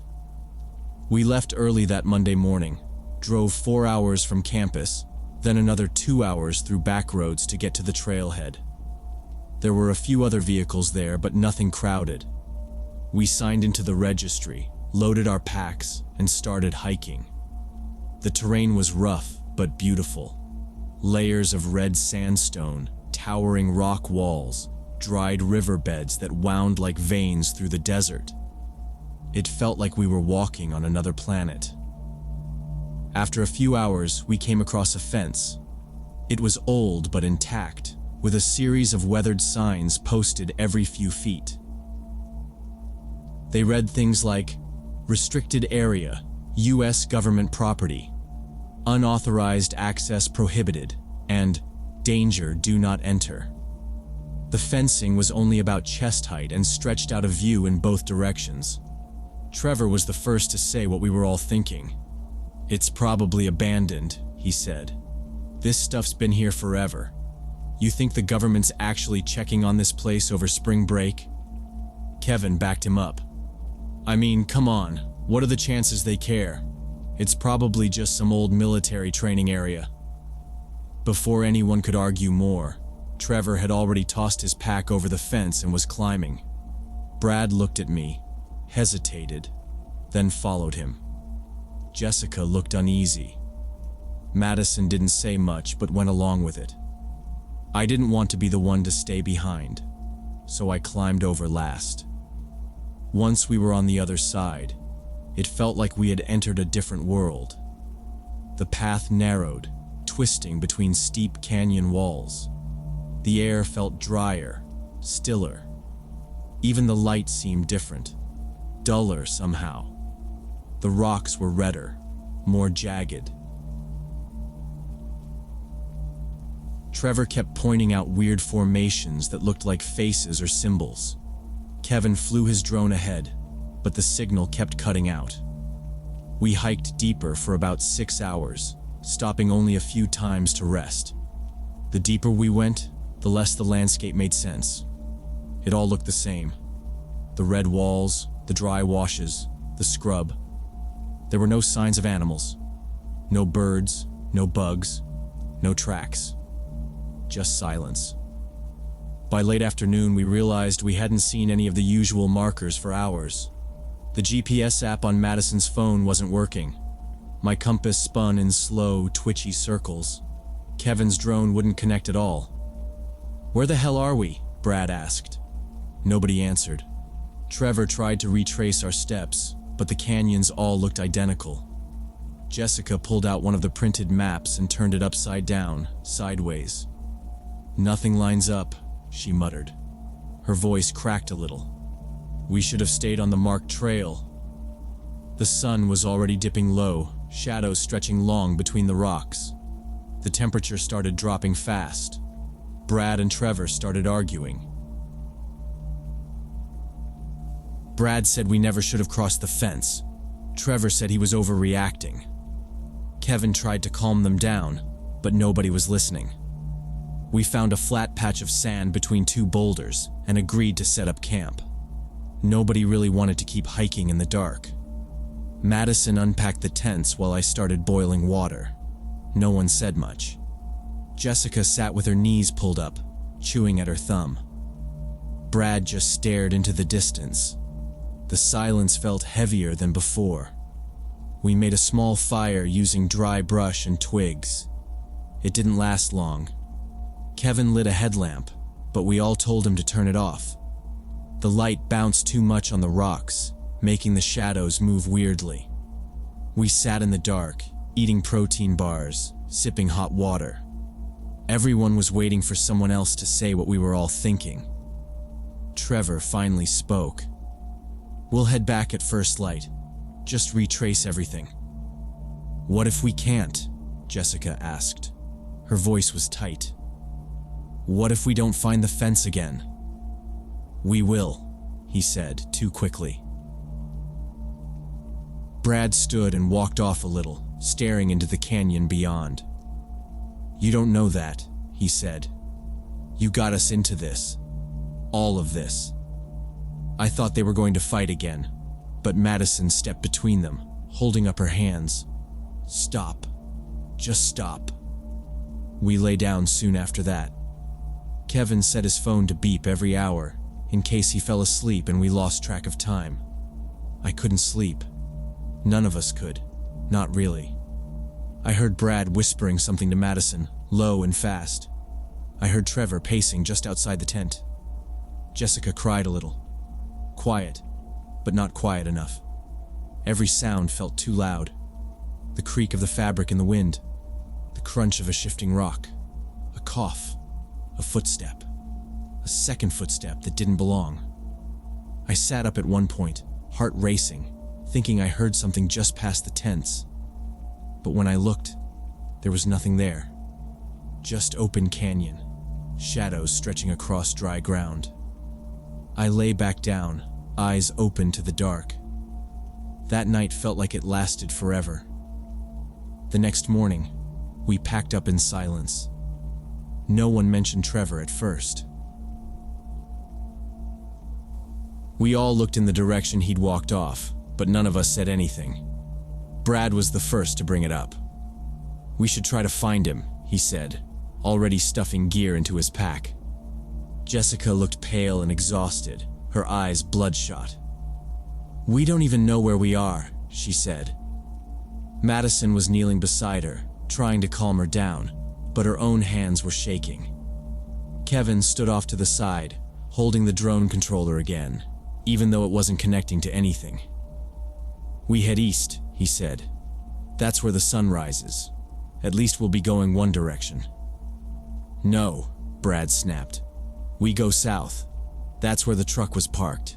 Everything we passed was south." Kevin stepped forward, jaw clenched. "You don't know that. You've been wrong already." They were nose to nose by then, and I stepped between them. "Enough. We'll never find the fence if we're fighting." Madison was crying now, full-on sobbing into her hoodie. Jessica was hyperventilating, her chest rising and falling too fast, her hands grabbing at the air like she couldn't breathe. I took her by the arm and walked her away from the group, told her to count with me, told her to hold her breath and let it out slowly. Eventually, she calmed down, but she didn't speak. We tried walking. For hours. The sun was brutal, and the dry heat made everything worse. Kevin stormed off after another argument. "I'm going to find Trevor," he said. "You people stay here and die." Before we could say anything, he was gone, moving fast down a ravine. Brad and I tried to follow him, but we lost sight of him behind some rocks. We kept calling his name, but the canyon swallowed our voices. It was like yelling into a vacuum. We gave up and turned back. When we got back to camp, Kevin was gone too. Jessica sat on the ground, staring at nothing. Madison had stopped crying, but her lips were cracked, and she looked dazed. "He said he was going to look for Trevor," Jessica mumbled. "He left about an hour after you did." That left 4 of us, and no one was okay. Brad said we had to keep moving, that sitting still would get us killed.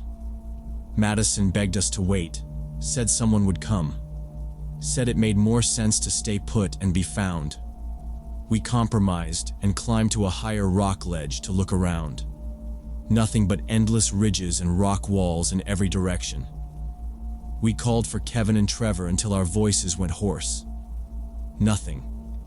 We walked until sunset, hoping to spot anything. Tire tracks, footprints, wires, posts. The trail twisted, rose, dropped, split.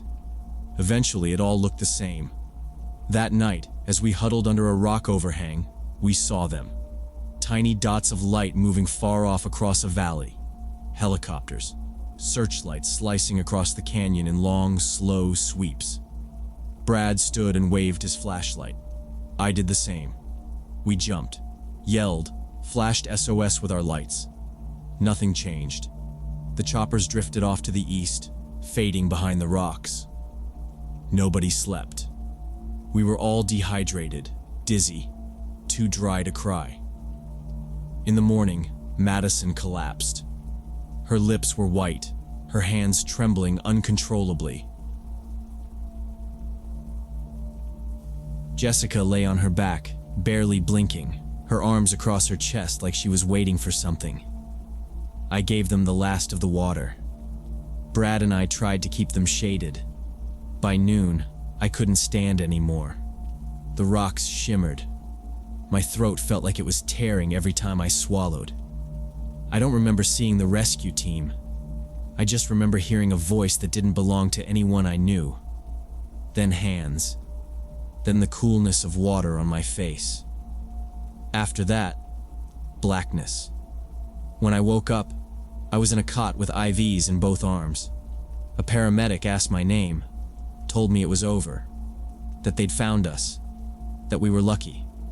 Trevor's body was found 3 days later.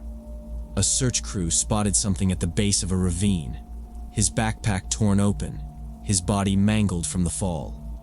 They said he must have slipped trying to climb. Kevin was never found.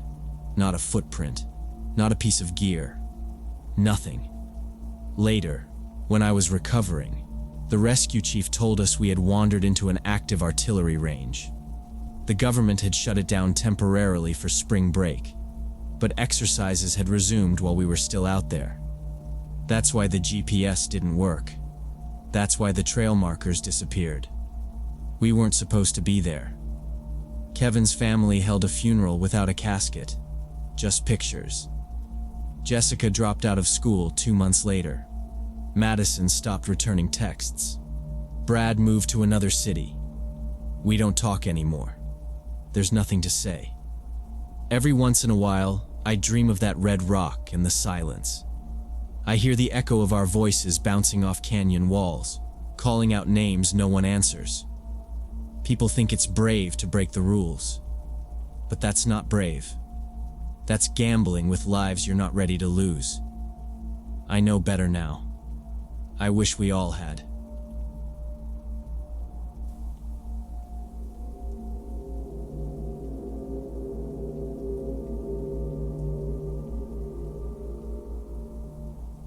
So when I was 25, me and my college buddies decided to spend a weekend camping at this lake in Northern California's National Forest. It was early September, right after Labor Day, so the crowds had mostly cleared out, and we pretty much had the place to ourselves. It was the kind of setup you dream about. Tent pitched near the water, cold beers, and plenty of firewood. We'd already been out there 2 days, doing the usual stuff. Fishing, grilling, hiking small trails near camp, nothing complicated. But by the second afternoon, I started to feel like I needed a little time to myself.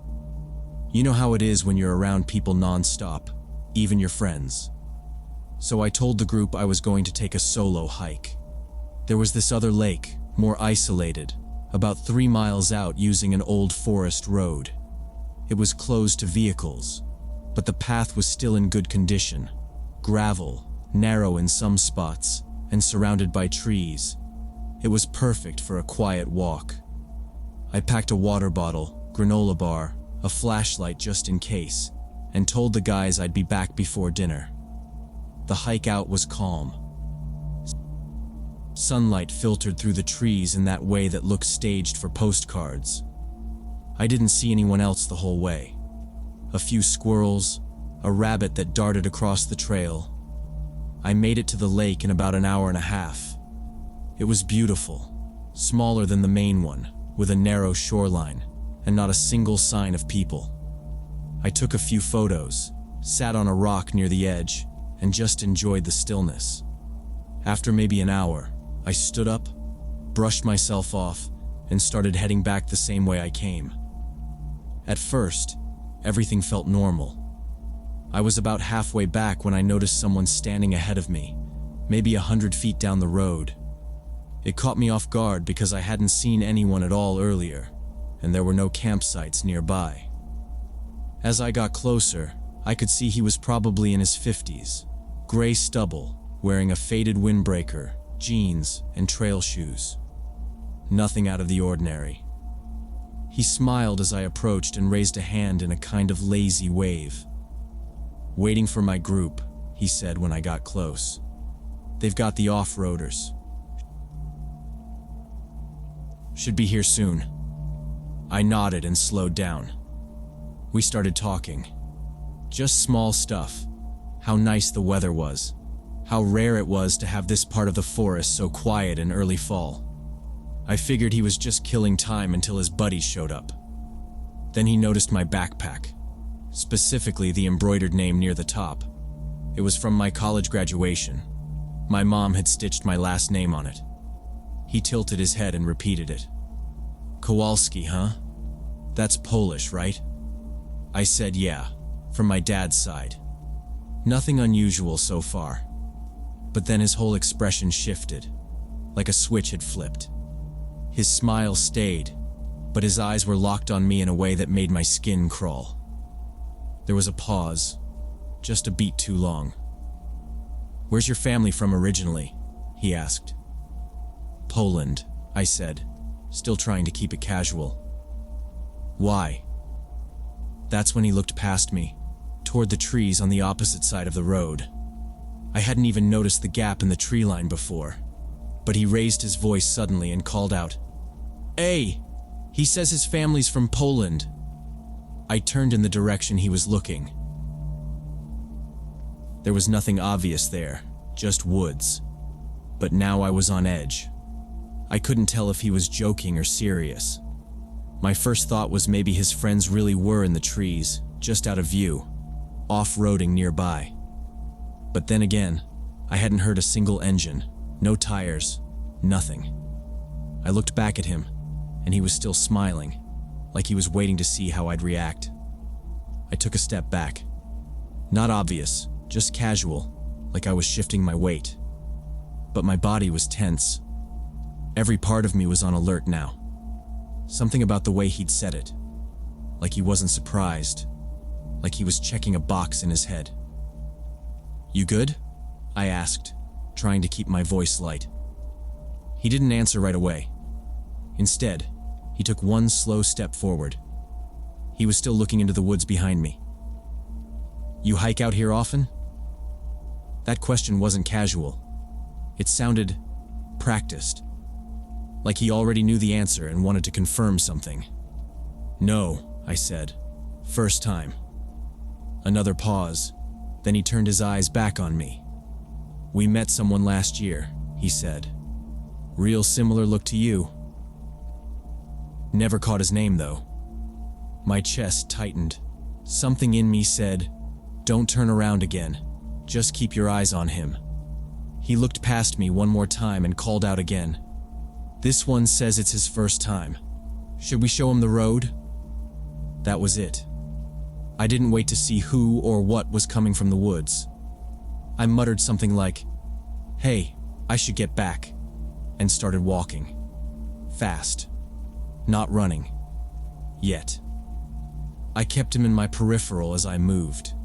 He didn't follow, not immediately, but I heard him say something under his breath. Couldn't make it out. Sounded like, "Keep an eye." The road curved after a bit, and I broke into a full jog as soon as he was out of sight. I didn't stop until I was back within half a mile of camp, breathing hard, checking over my shoulder every few steps. The kid stepped out from behind a thick patch of pine, his boots barely making a sound on the soft dirt. He looked like he could have been in college, if it weren't for the buzz cut and the way he carried himself, tense, like he expected a fight. He didn't say anything at first, just looked at me, waiting for a cue. The older guy tilted his chin toward me and said, "Show him." Without hesitation, the kid yanked his shirt up to his collarbone. His chest was covered in black ink, interlocking symbols, 2 large Celtic crosses, a number of smaller lines and marks I didn't recognize at first glance. But one design near his shoulder caught my eye immediately. A black sun symbol, unmistakable if you've ever read the news or paid attention to hate group reports. "You know what these mean?" the older man asked. I nodded once. Some idea. He stared hard, trying to read whether I was lying or scared or something else. The younger guy dropped his shirt but didn't move. The air between us felt tight. The older man shifted his tone, like he was trying to ease into a more casual conversation. "You ever hunt?" "No," I said. "Not really into it." He raised an eyebrow. "Guns?" "Don't own any. Never really got into them." He didn't hide his disappointment. He turned to the younger guy and muttered, "Soft types, everywhere." Then back to me. "It's a shame." Knowing how to shoot, to defend yourself, that used to mean something. I gave a half shrug, tried not to show anything on my face. I didn't want to antagonize him, but I also didn't want to say anything that sounded like agreement. I kept thinking about how far I was from help, how long it would take someone to find me out here if things went bad. They hadn't threatened me, but the atmosphere was shifting. There was something about the way they stood, too confident, too still. It felt like they had done this before, met people out here, tested them, decided something based on their answers. Then I heard the low rumble of engines coming from up the road. It got louder quick. 2 Jeeps rolled around the bend, slow, tires crunching over gravel. They pulled up right where we stood and shut off their engines. Doors opened. 4 more men got out, all wearing tan and green gear that looked somewhere between hunting clothes and military surplus. Tactical boots, chest rigs, gloves. No one said a word. They didn't need to. The older man stayed relaxed, like this was routine. He didn't even look at them when they arrived. He just kept talking to me like nothing changed. "Do you think Americans should train more for self-defense?" he asked. I didn't answer right away. My mouth felt dry. "I think everyone should feel safe where they live," I said. He smiled again, but there was no friendliness in it. "That's not what I asked." "I'm not sure," I said. "I guess I never thought about it much." He looked past me, like he was done with me but still deciding what to do. The 4 men stood nearby in silence, arms crossed, watching me closely. One of them had a long knife sheathed on his belt. Another wore gloves with the fingertips cut off, and a heavy flashlight hanging from a carabiner. The young guy with the tattoos hadn't moved. He looked like he was waiting for a signal. I glanced down the road. It was still about a mile, maybe more, back to the main trail. I figured I could make it in under 15 minutes if I kept a steady pace.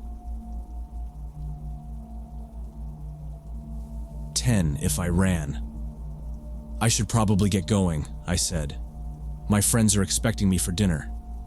The older man's eyes didn't change. "It's good meeting people who understand what's happening to this country. Real Americans." I nodded slowly. "Yeah. Well, thanks for the conversation." He didn't say anything else, just looked at me with that same unreadable expression. I turned and started walking, trying not to look rushed. I could feel all of them staring at my back. I passed the jeeps, careful not to look anyone in the eye. Once I was out of their line of sight, I quickened my steps. By the time the trees thickened again and I was sure I was alone, I was almost jogging. I kept expecting to hear footsteps or engines behind me, but the road stayed quiet. When I got close enough to camp to see the smoke from our fire pit, I finally slowed down. My shirt was soaked through with sweat.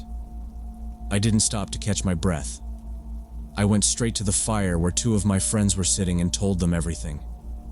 They stood up before I even finished. We didn't argue or debate.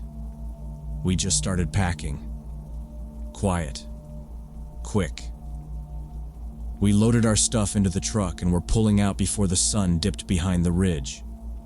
I kept checking the side mirrors, half expecting to see headlights coming up behind us, but the road stayed empty.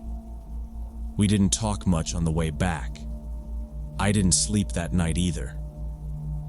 I lay on the couch in my apartment, lights off, every sound outside making my muscles twitch. I never told anyone else. I didn't call the ranger station. I didn't file a report, because nothing technically happened. But something was very wrong out there.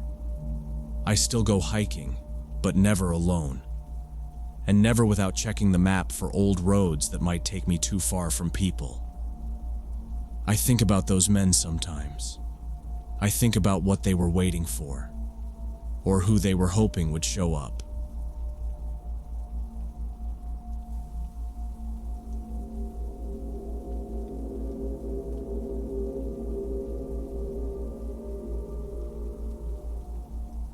When I was 45, I worked as a Forest Service consultant specializing in wildfire mapping using drone technology.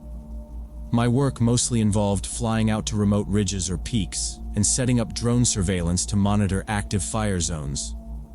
A typical day might start with a chopper drop-off around sunrise, and then I'd spend the next 8 hours gathering footage and transmitting telemetry back to the base crews. It was lonely work sometimes, but I liked it that way. Most people weren't keen on being dropped into high-elevation fire zones with nothing but a radio and a few drones, but I'd done it dozens of times and knew how to handle myself.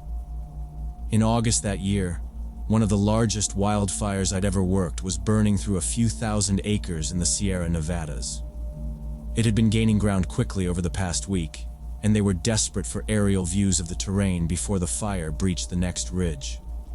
They assigned me to a narrow rocky outcrop about 2,000 feet above the main fire line. The spot gave me a clear line of sight to multiple valleys, and it was just high enough to avoid the worst of the smoke. At least, that was the plan. The helicopter pilot who dropped me off warned that pickup might be delayed. "Wind's unpredictable today," he said. "Be ready to hunker down a little longer if we can't swing back at 4. I told him I'd be fine. I had 2 days of water, a packet of ration bars, and extra batteries for everything. As always, I triple-checked my drone gear, the emergency beacon, and the long-range radio before hopping out. It was just past 8 a.m. when the blades disappeared into the haze above, and the mountain went quiet. I set up my ground tarp, locked my gear down with carabiners in case the wind picked up, and began prepping the drones. The first few hours were routine. I launched the main drone just after 8:30, then a second thermal unit by 9:15. From that height, I had a wide view of the fire line as it carved its way through dense pine and fir. The wind was steady, but not violent, and I kept a slow rotation of flights going through the rest of the morning. Smoke was drifting east through the valley, but my perch remained mostly clear. I captured great footage: flame behavior, tree torching, spread vectors, all the stuff the ops teams use to model fire movement. Every hour I checked in over radio, relaying position, battery levels, and weather notes. Just after noon, I noticed something change. A sharp gust from the west knocked over my secondary drone case. I stood and looked toward the valley, where the smoke had suddenly thickened and changed direction. Instead of heading east, it was curling up the side of the ridge, my side. I keyed the radio and asked for a pickup update. The reply came back quick, but not helpful. Smoke columns intensified. Visibility's a no-go. Stand by. We'll try again when the column thins out. That didn't sound promising. I pulled out my mask and goggles and watched as the first curls of gray started sweeping up the slope. In less than 30 minutes, visibility dropped to around 200 feet. The sun, once a glaring white disk, was just a faint orange smear above. I stowed the drones, lashed down everything loose, and moved to a more sheltered part of the outcrop, a low granite shelf with a slight overhang. It wasn't much, but it cut the wind and gave me better airflow for breathing. By 1:45, I could see flames moving through the canopy half a mile downslope. The fire had climbed one of the smaller valleys and was now marching up toward me. I radioed in again, but the response was the same. No visibility. Still too thick to fly. Hold tight. The smoke was so dense now that my eyes stung even behind goggles. I lay flat against the rock, trying to stay below the thickest part of the column. My shirt was soaked with sweat. The heat rising from below wasn't direct flame, yet, but it carried the baked chemical stink of burning resin and scorched pine needles. Every gust brought more smoke and grit, forcing me to turn my head just to get air through the filter. Around 2:10, I risked a look back over the ledge. What I saw made my stomach clench. The tree line had gone from thick smoke to glowing orange. One section, maybe 400 yards below, was actively crowning. That meant flames had jumped from the ground to the canopy, burning through the tops of trees like a blowtorch. If it crowned all the way to the ridge, it would reach me in less than 30 minutes. I called in again, voice low and controlled. Fire is crowning, closing fast. Any change in flight window? There was a long pause on the other end. Then, still too dangerous. We're tracking the column. Be ready to deploy fire shelter if necessary. We'll come as soon as we can. That was it. The fallback phrase. Be ready to deploy shelter was the agency's way of saying, we might not get to you in time. I reached into my pack and unrolled the fire shelter, a thin, reflective cocoon meant to deflect radiant heat and give you a few more minutes if flames overran your position. It wasn't much. It was better than nothing. By 2:20, the fire was less than a quarter mile away. I could hear it now, this deep, crackling roar like static being poured over a speaker.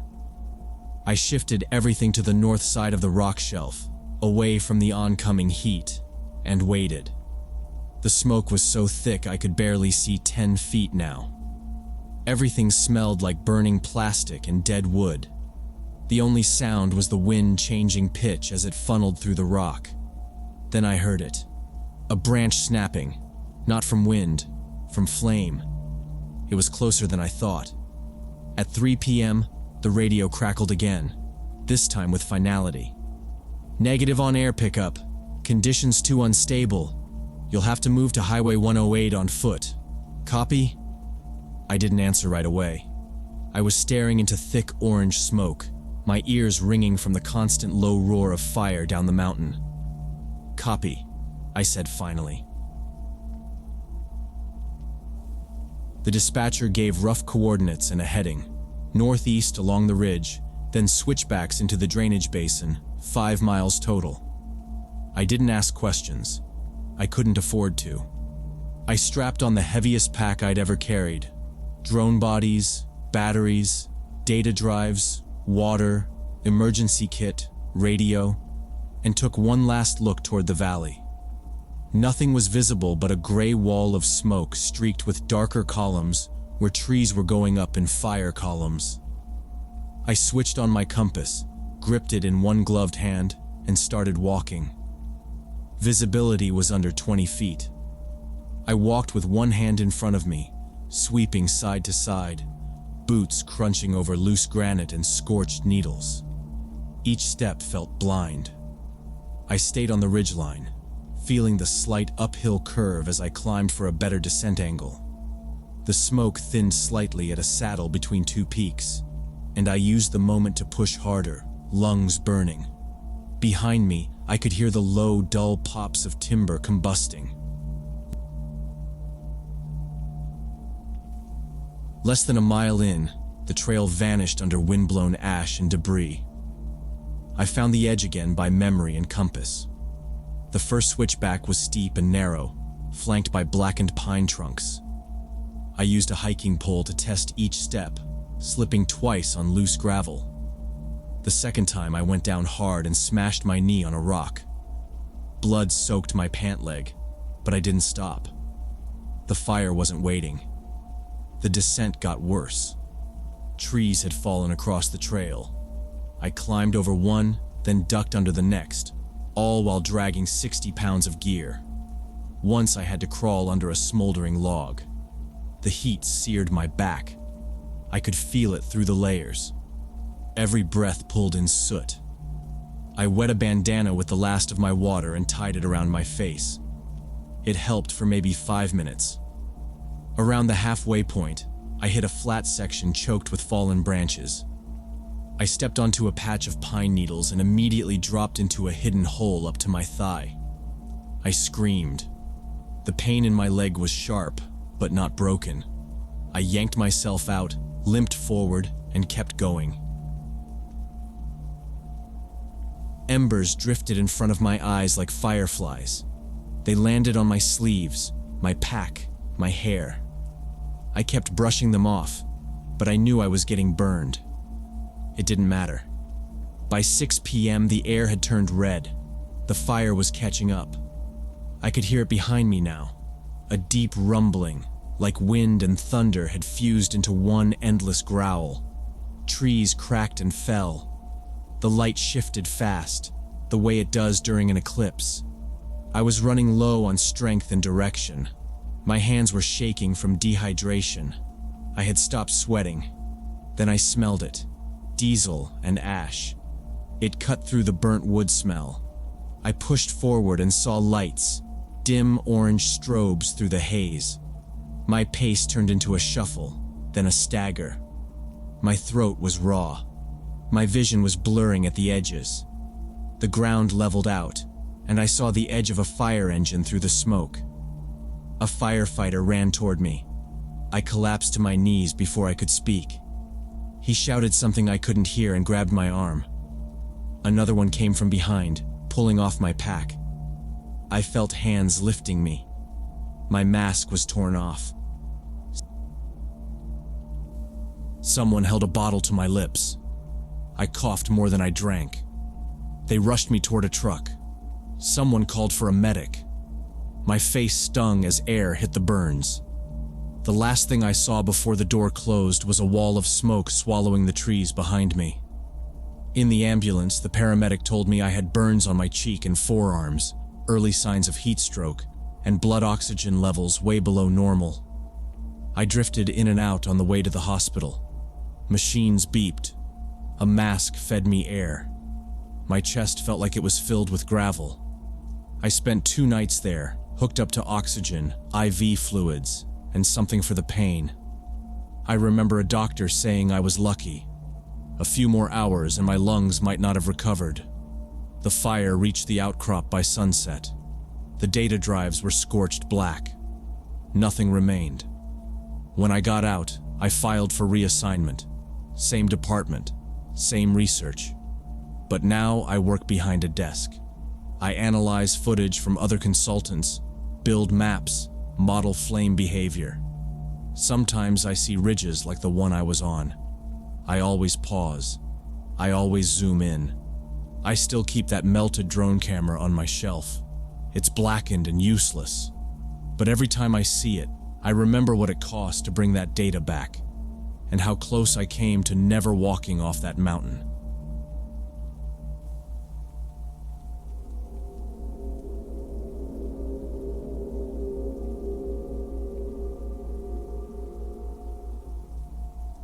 When I was 17, I went on a day hike with my cousin Lucas and his girlfriend Sarah to see a waterfall in the North Carolina mountains.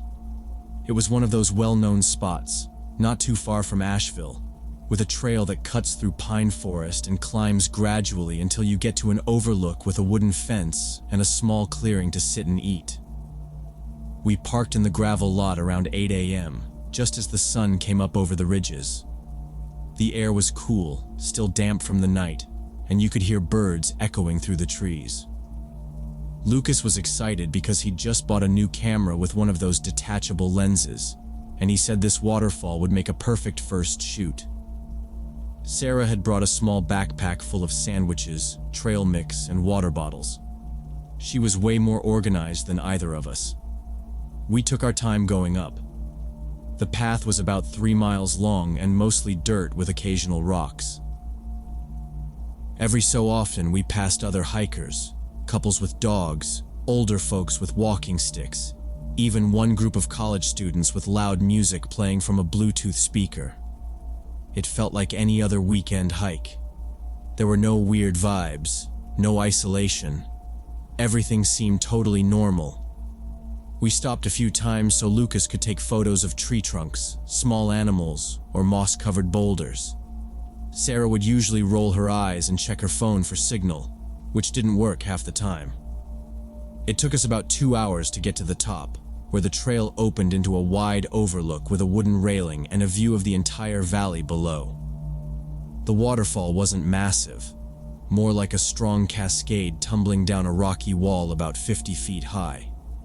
But it was loud and beautiful, and mist sprayed across the viewing area. We found a flat spot a little off the main overlook, where the dirt turned to smooth rock, shaded by a few tall trees. We spread out a towel, took off our shoes, and sat down to eat. Lucas took about 100 more photos, while Sarah passed out sandwiches. There were still a few other people around, some standing by the railing, some hiking past, but it wasn't crowded. It felt peaceful, like we had a little pocket of quiet to ourselves. We talked about school, what we were doing for summer break, dumb stuff. Nothing serious. While we were eating, the sound of coyotes howling echoed through the valley. It came faintly at first, like a single distant call, but then more joined in. Sharp, high-pitched yelps from multiple directions.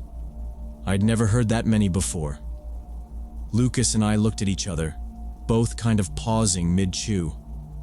Sarah stopped unwrapping her granola bar and asked if that was normal.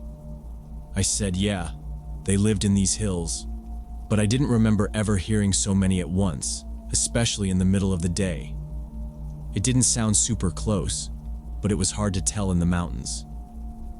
The calls bounced around strangely. Lucas looked around and said, "We should probably start heading back soon." Coyotes get more active in the late afternoon, right? He was mostly talking to Sarah, who nodded quickly and started stuffing wrappers back into her pack. I didn't argue. Something about the way the sound carried didn't sit right. It wasn't fear exactly, more like the kind of alertness you get when the woods go quiet all of a sudden. But there were still other people on the trail, and it was barely 1 p.m., so I figured we had time. We all stood up and started collecting our stuff. Lucas took one last photo, then suddenly stopped. "Crap," he said. I left my camera back at the viewing area. I think I set it down on the stone wall. It was only about a 1/4 mile back on the trail, Not far, just a couple turns downhill. Sarah said they'd go together, grab it quickly, and come right back. She handed me her backpack and said, "Just hang here, watch our stuff. Shouldn't take more than 20 minutes. Lucas added, "If any hikers come through, maybe give them a heads up about the coyotes, just in case." I nodded and sat back down on the towel. The overlook felt a little quieter after they left. I could still hear birds and the rush of the waterfall, but those howls stayed in my head. I glanced at the trail occasionally, expecting to see them come back around the bend any minute. I checked my phone. No signal. No big deal. I leaned against a tree trunk, watching the trail, trying to relax, listening for voices or footfalls. Nothing came. Just wind and leaves. The plastic wrappers rustled slightly in the backpack beside me. About 10 minutes after they left, I was sitting on a rock looking out over the valley, trying not to get too anxious. I was fiddling with a zipper on Sarah's backpack when I heard soft crunching on the trail behind me. Slow, heavy steps. I stood up, expecting to see Lucas and Sarah, or maybe another couple coming by. But it wasn't them.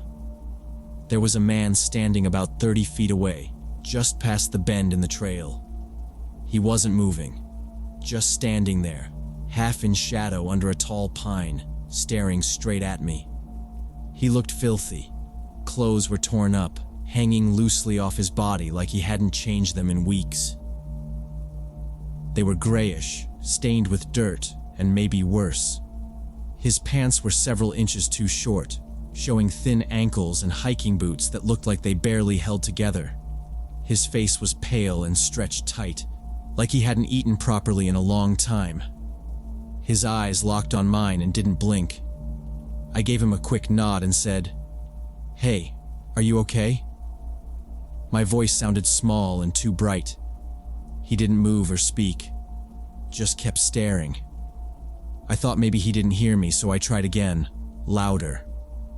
"Do you need help? Water?" Nothing. He just stood there. Something about the way he didn't respond, didn't even shift his weight or acknowledge me in any normal way, made my stomach tighten.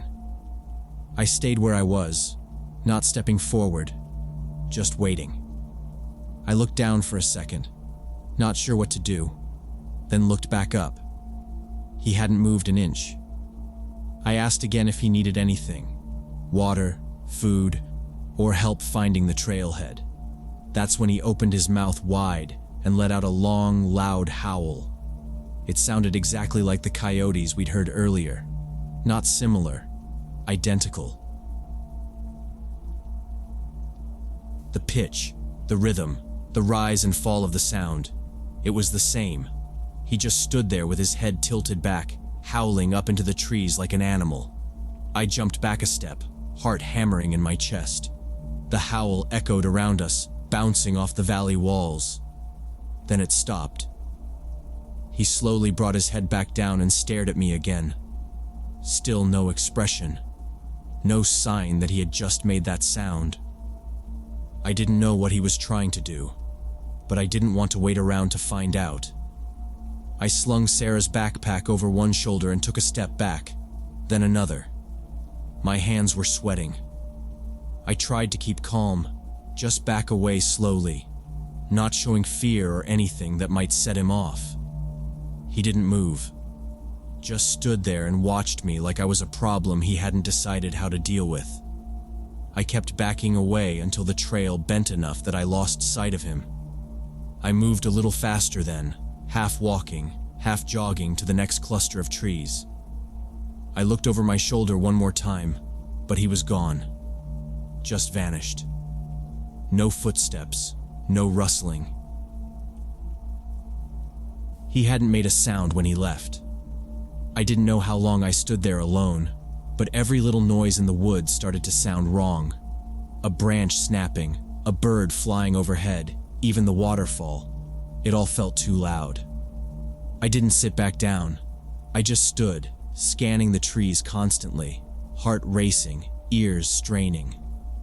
When Lucas and Sarah finally came back up the trail, I nearly shouted their names.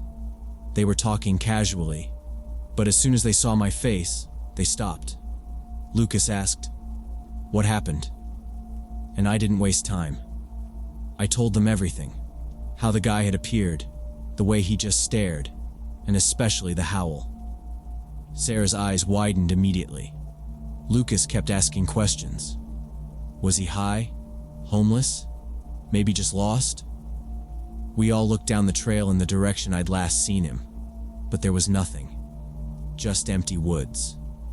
Lucas wanted to report it to the rangers, but there was no signal, so we agreed to get back to the parking lot as fast as possible.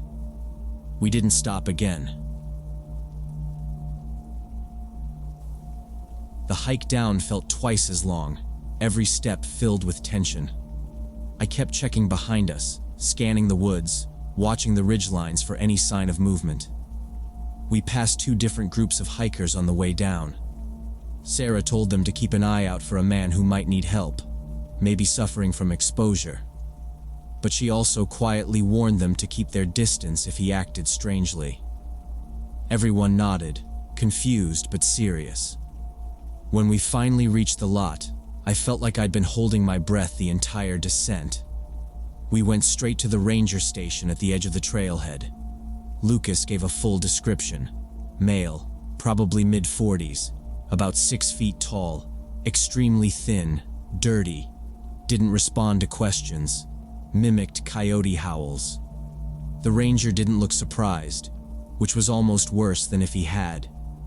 He said they'd send someone to check that part of the trail, but that people like that sometimes lived rough in the forest for months, even years, avoiding contact. I didn't say much on the drive home. Sarah sat in the back and kept asking questions about the howl. She agreed with me. It was perfect. Too perfect. Like someone who'd studied the sound, practiced it, made it their own. We didn't listen to music. We just watched the road cut through the trees, winding away from the mountain. I still think about that man sometimes. About how he just stood there, empty-eyed, like he didn't see me as a person. About how he waited until I was alone. I'll never know if he followed me first, or if it was just coincidence. And I'll never know why he didn't move. Why he let me walk away. Maybe he was just trying to scare me. Maybe he was waiting for something else. Maybe next time he won't wait.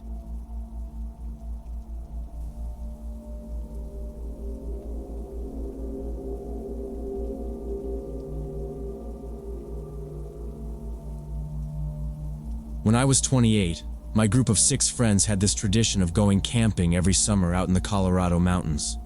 We always used the same remote spot. No cell service, no people, just us and the woods. It was something we looked forward to every year. We all had different jobs, different lives, and it was one of the few times we all got to slow down and be in one place without distractions. This had been going on for 5 years and always went off without problems. That year, Brian asked if it was okay to bring someone new, a co-worker of his named Tyler. Tyler had just moved to Colorado and didn't know many people yet.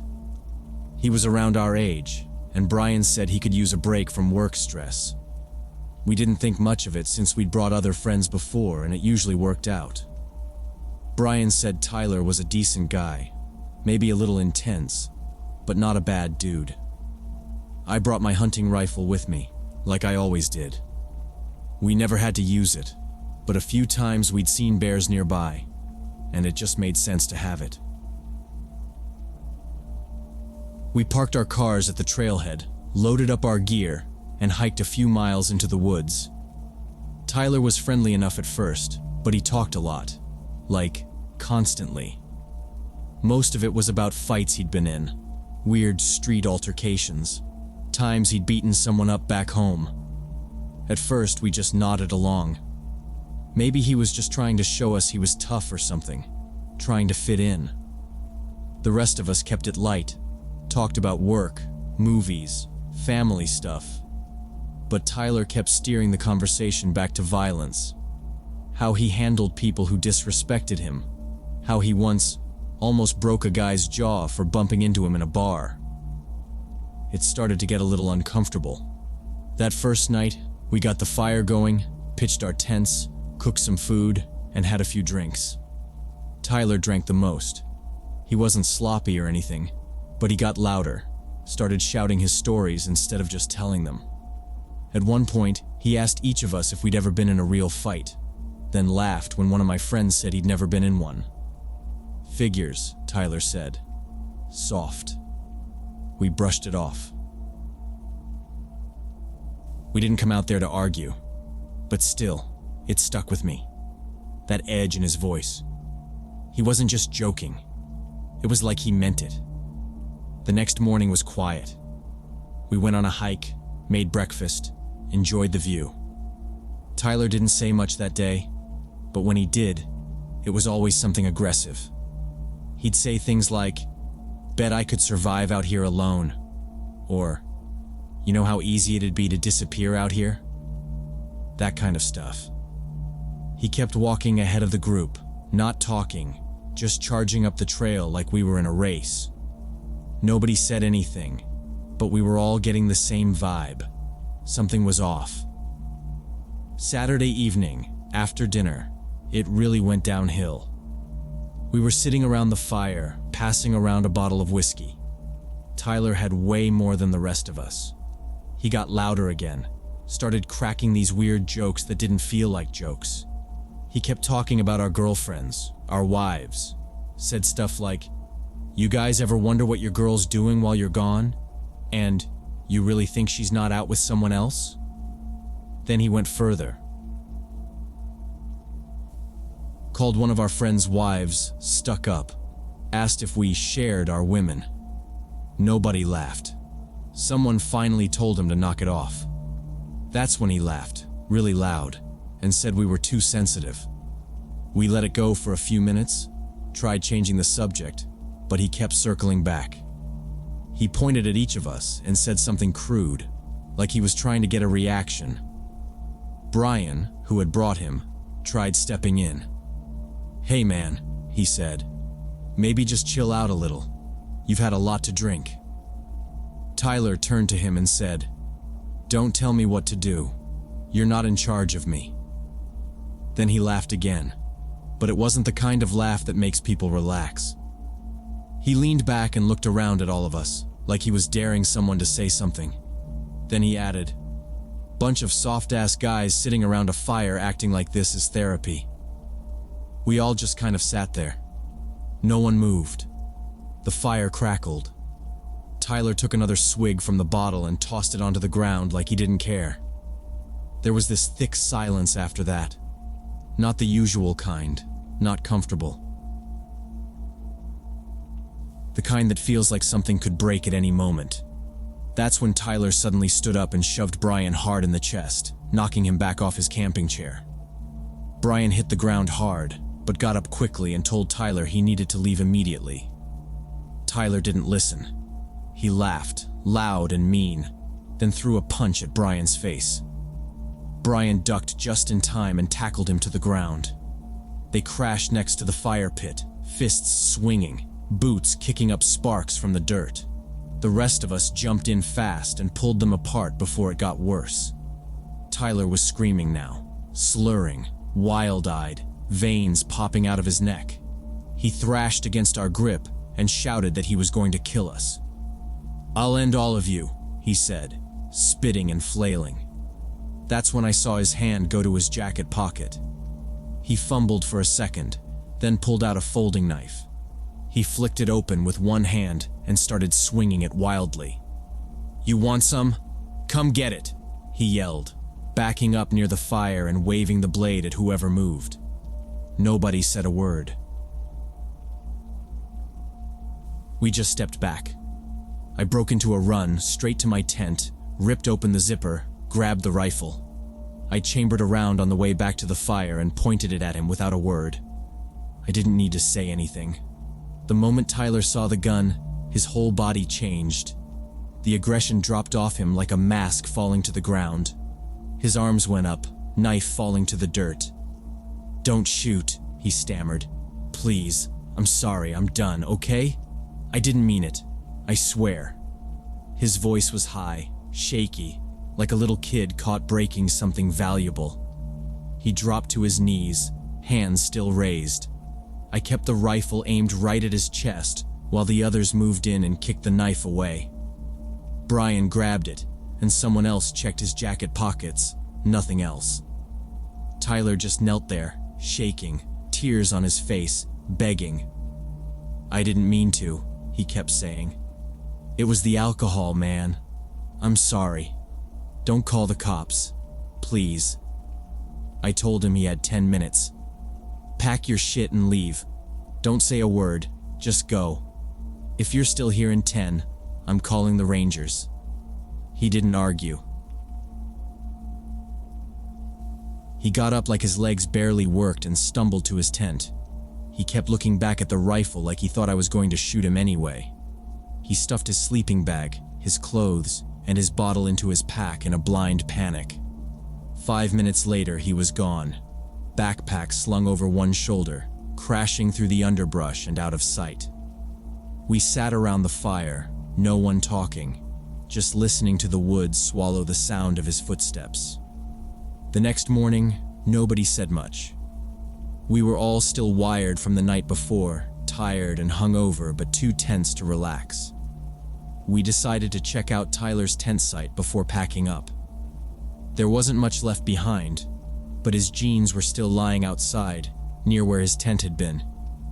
They were soaked, like completely wet through the crotch and down the legs.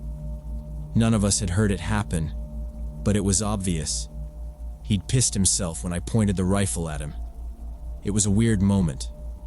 Nobody laughed. Nobody said anything for a while. It just made everything feel more real, more serious. Brian stared at the jeans for a long time. I had no idea, he said. I swear I thought he was just a loudmouth. We work in the same place, but I don't really know the guy like that. I didn't know he was unstable. He apologized over and over, but none of us blamed him. He didn't bring Tyler out there expecting any of this. But we all knew something had shifted. It wasn't just about Tyler anymore. It was about the risk. About how fast things had gone from normal to dangerous. We packed up in silence. The mood was completely different from the other trips. Nobody lingered. We just wanted to get back to our cars and drive back to town. On the way down the trail, we talked about what we'd do differently. From now on, no more +1s unless everyone knew the person well. No more assumptions. We didn't want to be in that position again, having to hold someone down, watching a knife flash in the firelight, standing there with a loaded rifle because someone brought the wrong guy. We never reported it. Nobody got hurt in the end, not physically, but it stuck with us. Every time we planned future trips, someone always brought it up. Remember Tyler? They'd say, and we'd all nod. We kept the tradition going, but we were more careful after that. Way more careful. That trip was supposed to be a break from everything. Instead, it reminded us how fast things can fall apart when you don't know who you're letting into your circle. Tyler was gone, but what he left behind wasn't just some wet jeans in the dirt. It was a reminder. One we wouldn't forget.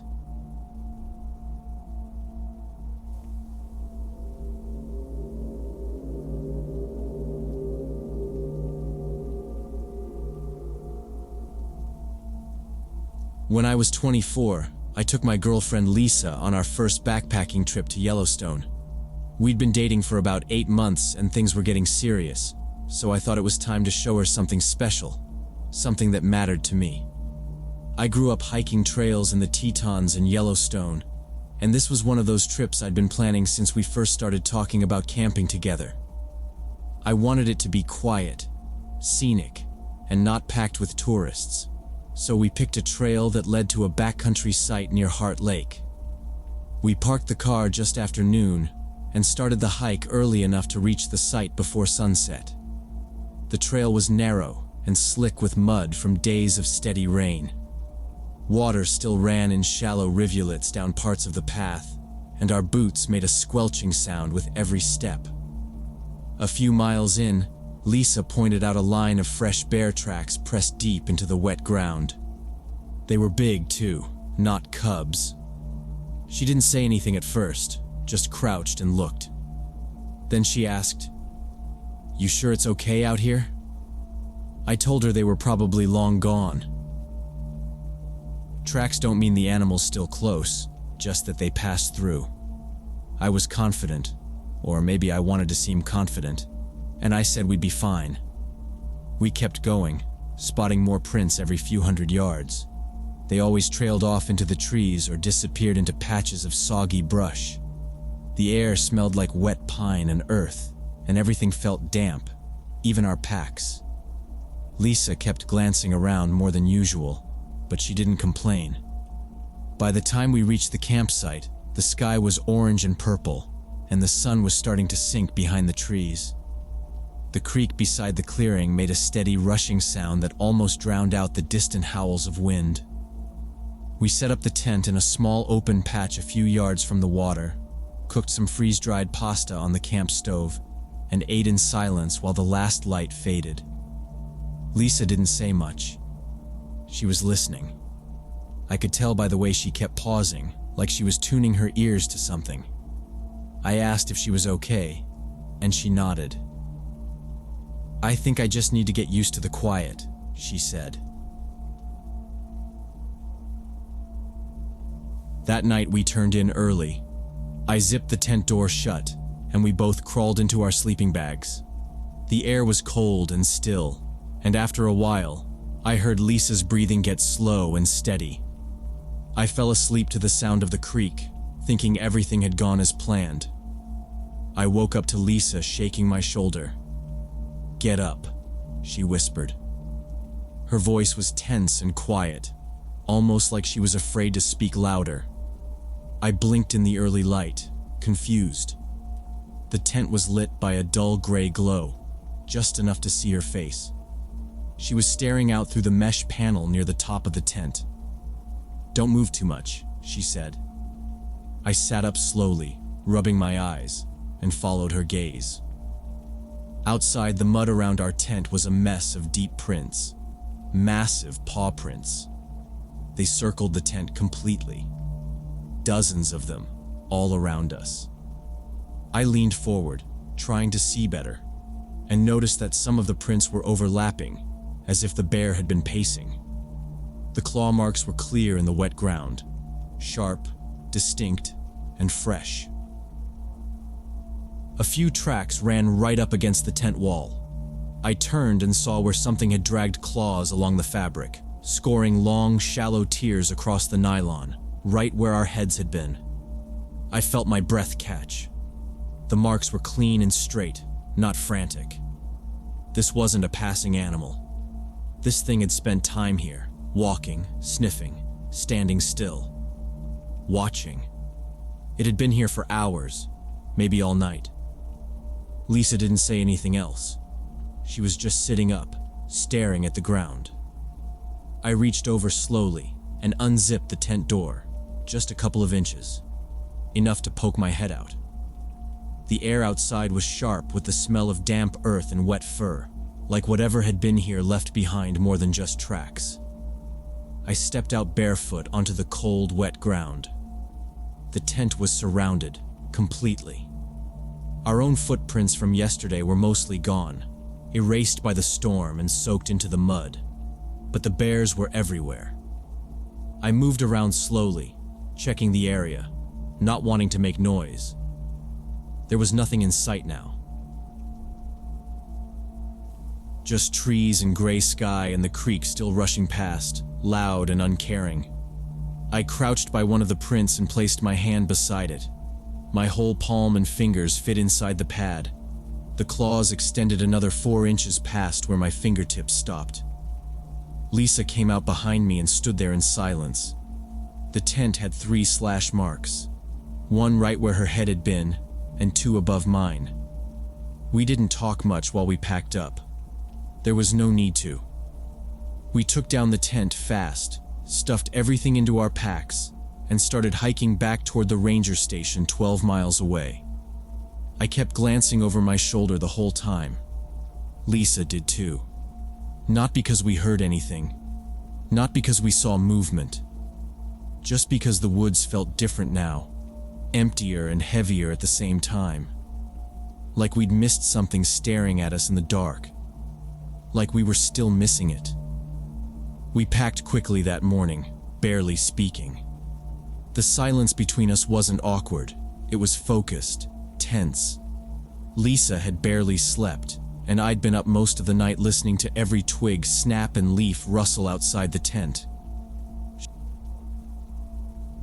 She wanted to leave Yellowstone entirely. I understood why, but I didn't want our trip to end that way. I told her we could find another spot, somewhere near other people, somewhere less isolated. She didn't argue, just nodded and followed me as we hiked north toward a more developed backcountry site. It was about 5 miles away, and I knew there were usually a few other groups camping in that area. We reached the site mid-afternoon and passed 2 tents already set up near the trailhead. I felt a small amount of relief knowing we wouldn't be alone that night. We found a flat patch near a marked fire ring, set up our tent, and stored our food in the heavy metal bear box bolted to a concrete slab nearby. Lisa stayed quiet as we cooked dinner, dehydrated chili and instant coffee, just enough to get warm food in our stomachs. She kept glancing at the tree line, eyes tracking every movement. At one point, the wind rustled through some leaves, and she flinched so hard she dropped her spoon. "It's okay," I said, trying to keep my voice even. "We're near people. If anything comes, we'll all hear it." She nodded but didn't look convinced. I wasn't either. My hands trembled as I stirred the pasta. I told myself it was just the cold. I didn't really believe that. We went to bed early. I double-checked the bear box, locking it tight and shining my headlamp across the woods one last time before ducking inside the tent. The night air was colder than the last, and the tent walls snapped softly in the breeze. Lisa curled up in her sleeping bag, eyes wide open in the dark. I tried to make light of things, told a joke, something dumb about instant coffee tasting like motor oil, but she didn't laugh.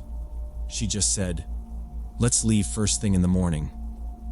We both laid there in silence, listening. No bugs, no owls, just wind and the faint hum of distant voices from the other campers. Eventually, I dozed off. Around midnight, a sudden crashing sound tore through the bushes on the edge of the campsite. It was fast, heavy. Branches snapped and undergrowth tore as something large moved just beyond the fire ring. Lisa's hand shot out and clamped onto my arm, squeezing so hard her nails dug into my skin. I could hear her breathing, shallow and fast. Something outside snorted and exhaled loudly, followed by the sound of wet sniffing and a low, steady huffing. The bear was back. We stayed completely still. The tent walls trembled slightly as the animal moved around us. I could hear its feet pressing into the dirt, then the unmistakable scraping of claws against the metal of the bear box. It was testing it, scraping, bumping, pushing against the heavy lid. The box rattled. For a second, it sounded like the thing might flip it over. Then someone shouted from a nearby tent. A loud voice, then another. The banging of pots and pans, clanging metal and shouting. Someone honked a car horn. Lights flicked on in the parking area just down the trail. Then came a car alarm, 2, maybe 3, honking and wailing. Lisa had her face pressed into my shoulder, and I could feel her body tense with every new noise. The sounds outside shifted. The bear huffed again, then backed off. We could hear it moving, slow, heavy steps receding into the woods. The branches stopped snapping. The metal stopped rattling. The silence returned in waves, like the air itself was trying to reset. We didn't move until the sun started to lighten the sky. The bear box was on its side when we stepped outside. Deep claw marks ran across the metal like someone had taken a chisel to it. The lid was bent slightly, but it had held. Our food was still inside. Around the box, the ground was torn up with massive prints, fresh, muddy, unmistakable. A few rangers arrived an hour later. They checked the site, made notes, took photos. One of them told us, "There's a big male grizzly in this area. He's been pushing in close to campsites, not scared of noise. We're working on a plan to relocate him." I asked if he was tagged.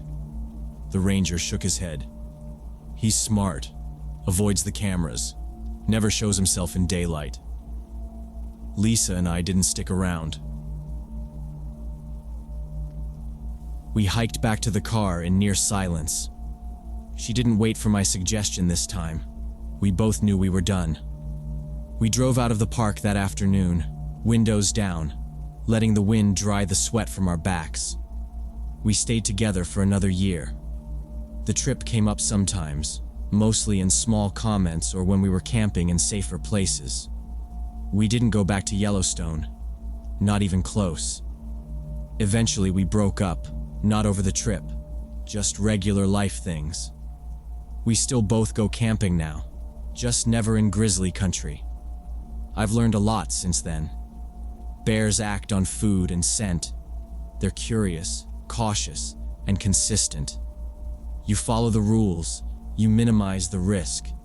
It's people who scare me more now. I've seen hikers leave trash behind, ignore warnings, wander off trails. I've seen how easily panic spreads through a group. I've seen someone bang a car horn while others slept and call it just in case. I've seen quiet people in the woods carry more anger than any animal ever could. Out there, animals follow patterns, humans don't. That's what sticks with me. It always will.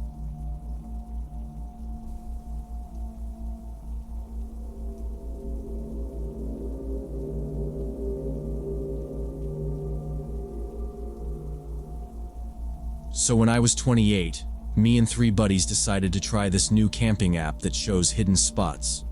We wanted to get away from crowded campgrounds for the weekend. The app led us down a narrow dirt road deep into the Cascade Mountains. The spot was perfect, a clearing next to a fast mountain river with no cell service for miles. We could only get there by following GPS coordinates through unmarked forest roads. The nearest highway was at least an hour away. Once we passed the last gravel turnoff, it was all pine trees and switchbacks, and every few miles we had to stop and move fallen branches or rocks from the trail. There were no signs, no fences, no gates, just deep forest. When we finally reached the clearing, the light was starting to fade. It was wide and flat, a ring of tall firs surrounding it, and the river about 50 feet away on the west side. We parked the truck near a downed tree and stretched our legs. The air smelled sharp and clean, like cold water and pine sap. For a second, it felt like we were the only people in the world. Setting up camp, we found scattered trash around the fire pit and coils of old rope tied to trees. Down by the river, wet clothes were spread across rocks like someone had been doing laundry recently. The fabric was still damp and smelled like body odor. Mike joked that we'd found someone's secret hideout. I kicked the soggy clothes into the water and told everyone to ignore the mess. We started a fire and cracked open beers as darkness fell. The fire lit up the clearing in orange and yellow, casting long shadows on the trees. We set up 2 tents side by side, one for me and Mike, the other for Dan and Jorge. By the time the fire settled to coals, we were a few beers deep and swapping dumb stories. Every now and then, we'd hear branches pop somewhere in the woods, but it was probably just the wind or an animal. Still, something felt a little off. The rope around the trees wasn't from any tent setup. It was old, frayed in spots, but tightly knotted at chest level, like someone had tied loops for wrists or ankles. One was at knee height, and I remember noticing scuff marks on the bark below it. Jorge asked if it was some kind of survival setup. I said maybe, but didn't really believe it. We moved our coolers closer to the fire and turned on one of the lanterns. After a while, Mike stood up to piss and wandered a few yards into the trees. A minute passed, then another. Finally, I yelled, "You get lost or what?" He came back laughing, but his expression was weird. He said, "There's a hole out there. Big one. Like, man-sized." I asked what kind of hole, and he shrugged. "Just a hole in the dirt. Like someone was digging and stopped." We all looked at each other, and nobody said anything for a few seconds. I went to check it out with him. The firelight didn't reach far, so we brought flashlights. About 20 yards into the woods, there it was. A rectangular hole, maybe 6 feet long, 3 wide, and a couple feet deep. The edges were clean, but the dirt was starting to cave in on one side. I poked it with a stick. It was just earth, no rocks or roots in it. Jorge asked if it was an animal den or something. Mike said no way, it was too square. Dan said it looked like a shallow grave. He was trying to be funny, but nobody laughed. We walked back to the fire without saying much. Later, we put out the lanterns and let the fire die low. Everyone went into their tents around midnight. I lay there listening to the river, thinking about that hole. The forest was too quiet. No bugs, no owls, just the water. Sometime after 1, I heard branches crack again, closer this time. Not wind. Something stepped on dry twigs. I sat up and listened. It stopped. I waited a few more minutes before unzipping the tent and stepping out. The fire had burned down to glowing coals. My breath fogged in the air. I turned slowly with the flashlight, scanning the trees. Nothing. But right at the edge of the clearing, where the ground turned dark, I saw a patch of disturbed soil. I walked over. It was the same hole, only now it looked deeper. I called the others, and one by one they came out of the tents. We stood in a circle around the hole, staring at it. Nobody said anything. Then Jorge pointed. "There's fresh dirt on the side, like someone just dug again." He was right. There were drag marks too, like something heavy had been pulled toward it. We searched the whole area with flashlights, but there was nothing else. No shovel, no boot prints, no sign of anyone. The wet clothes by the river were gone. We didn't sleep much that night. Just sat by the fire with the lights on, watching the trees. Around 10 that night, we were sitting around the campfire when I heard heavy footsteps in the brush behind me. The sound was deliberate and human, not like an animal moving randomly. My friends were talking loudly and didn't notice at first. The footsteps got closer to our circle of firelight. I stood up and grabbed the camping hatchet from our gear pile. The footsteps immediately stopped when I moved. Just like that. Silent. I scanned the tree line, trying not to make it obvious I was looking. I didn't want to spook whoever, or whatever it was. The fire popped, and Jorge laughed at something Mike said, but I didn't hear it. I was still staring at the trees. The sound had come from no more than 20 feet away. I told my friends to shut up and listen. We sat in complete silence for maybe 2 minutes. Then the footsteps started again, moving faster now, almost at a run straight toward our fire. I jumped up with the hatchet and screamed as loud as I could. The running stopped instantly, like someone had hit a wall. We could hear heavy breathing somewhere in the darkness just outside our light. Branches cracked as whoever it was moved away slowly. Nobody moved. The fire crackled and cast strange shadows across our faces. Dan reached for the flashlight but didn't turn it on. The breathing was gone now, but we could still hear twigs snapping off and on, like they were circling. No one said a word. We just sat and listened, straining to hear where they were going. Then we heard something else. A soft dragging sound in the dirt, coming from the direction of that hole. I didn't check. I didn't want to know. Nobody did. We stayed there, frozen, until the sound stopped again. A full 10 minutes passed. Nothing. Just the wind and the river and the fire settling into coals. Jorge whispered that we should leave. Mike said we'd get lost in the dark if we tried. I said we were already in the worst place we could be. The four of us stood and looked around, trying to decide what to do. Then we heard it. Another crack, but this one closer. Not footsteps. Something else. Like a tool hitting wood. Once. Then again. Slow, steady hits. Like someone chopping. Dan turned on his flashlight and aimed it at the trees. The beam caught nothing but bark and brush. But the noise didn't stop. It just moved, shifting around us, echoing from tree to tree. We threw dirt on the fire and packed everything in complete darkness. Nobody spoke until we were back on the main road an hour later. We hiked fast, tripping on roots and stumbling over loose rocks. I kept the hatchet in my hand the whole time. Nobody looked back. We didn't stop to rest.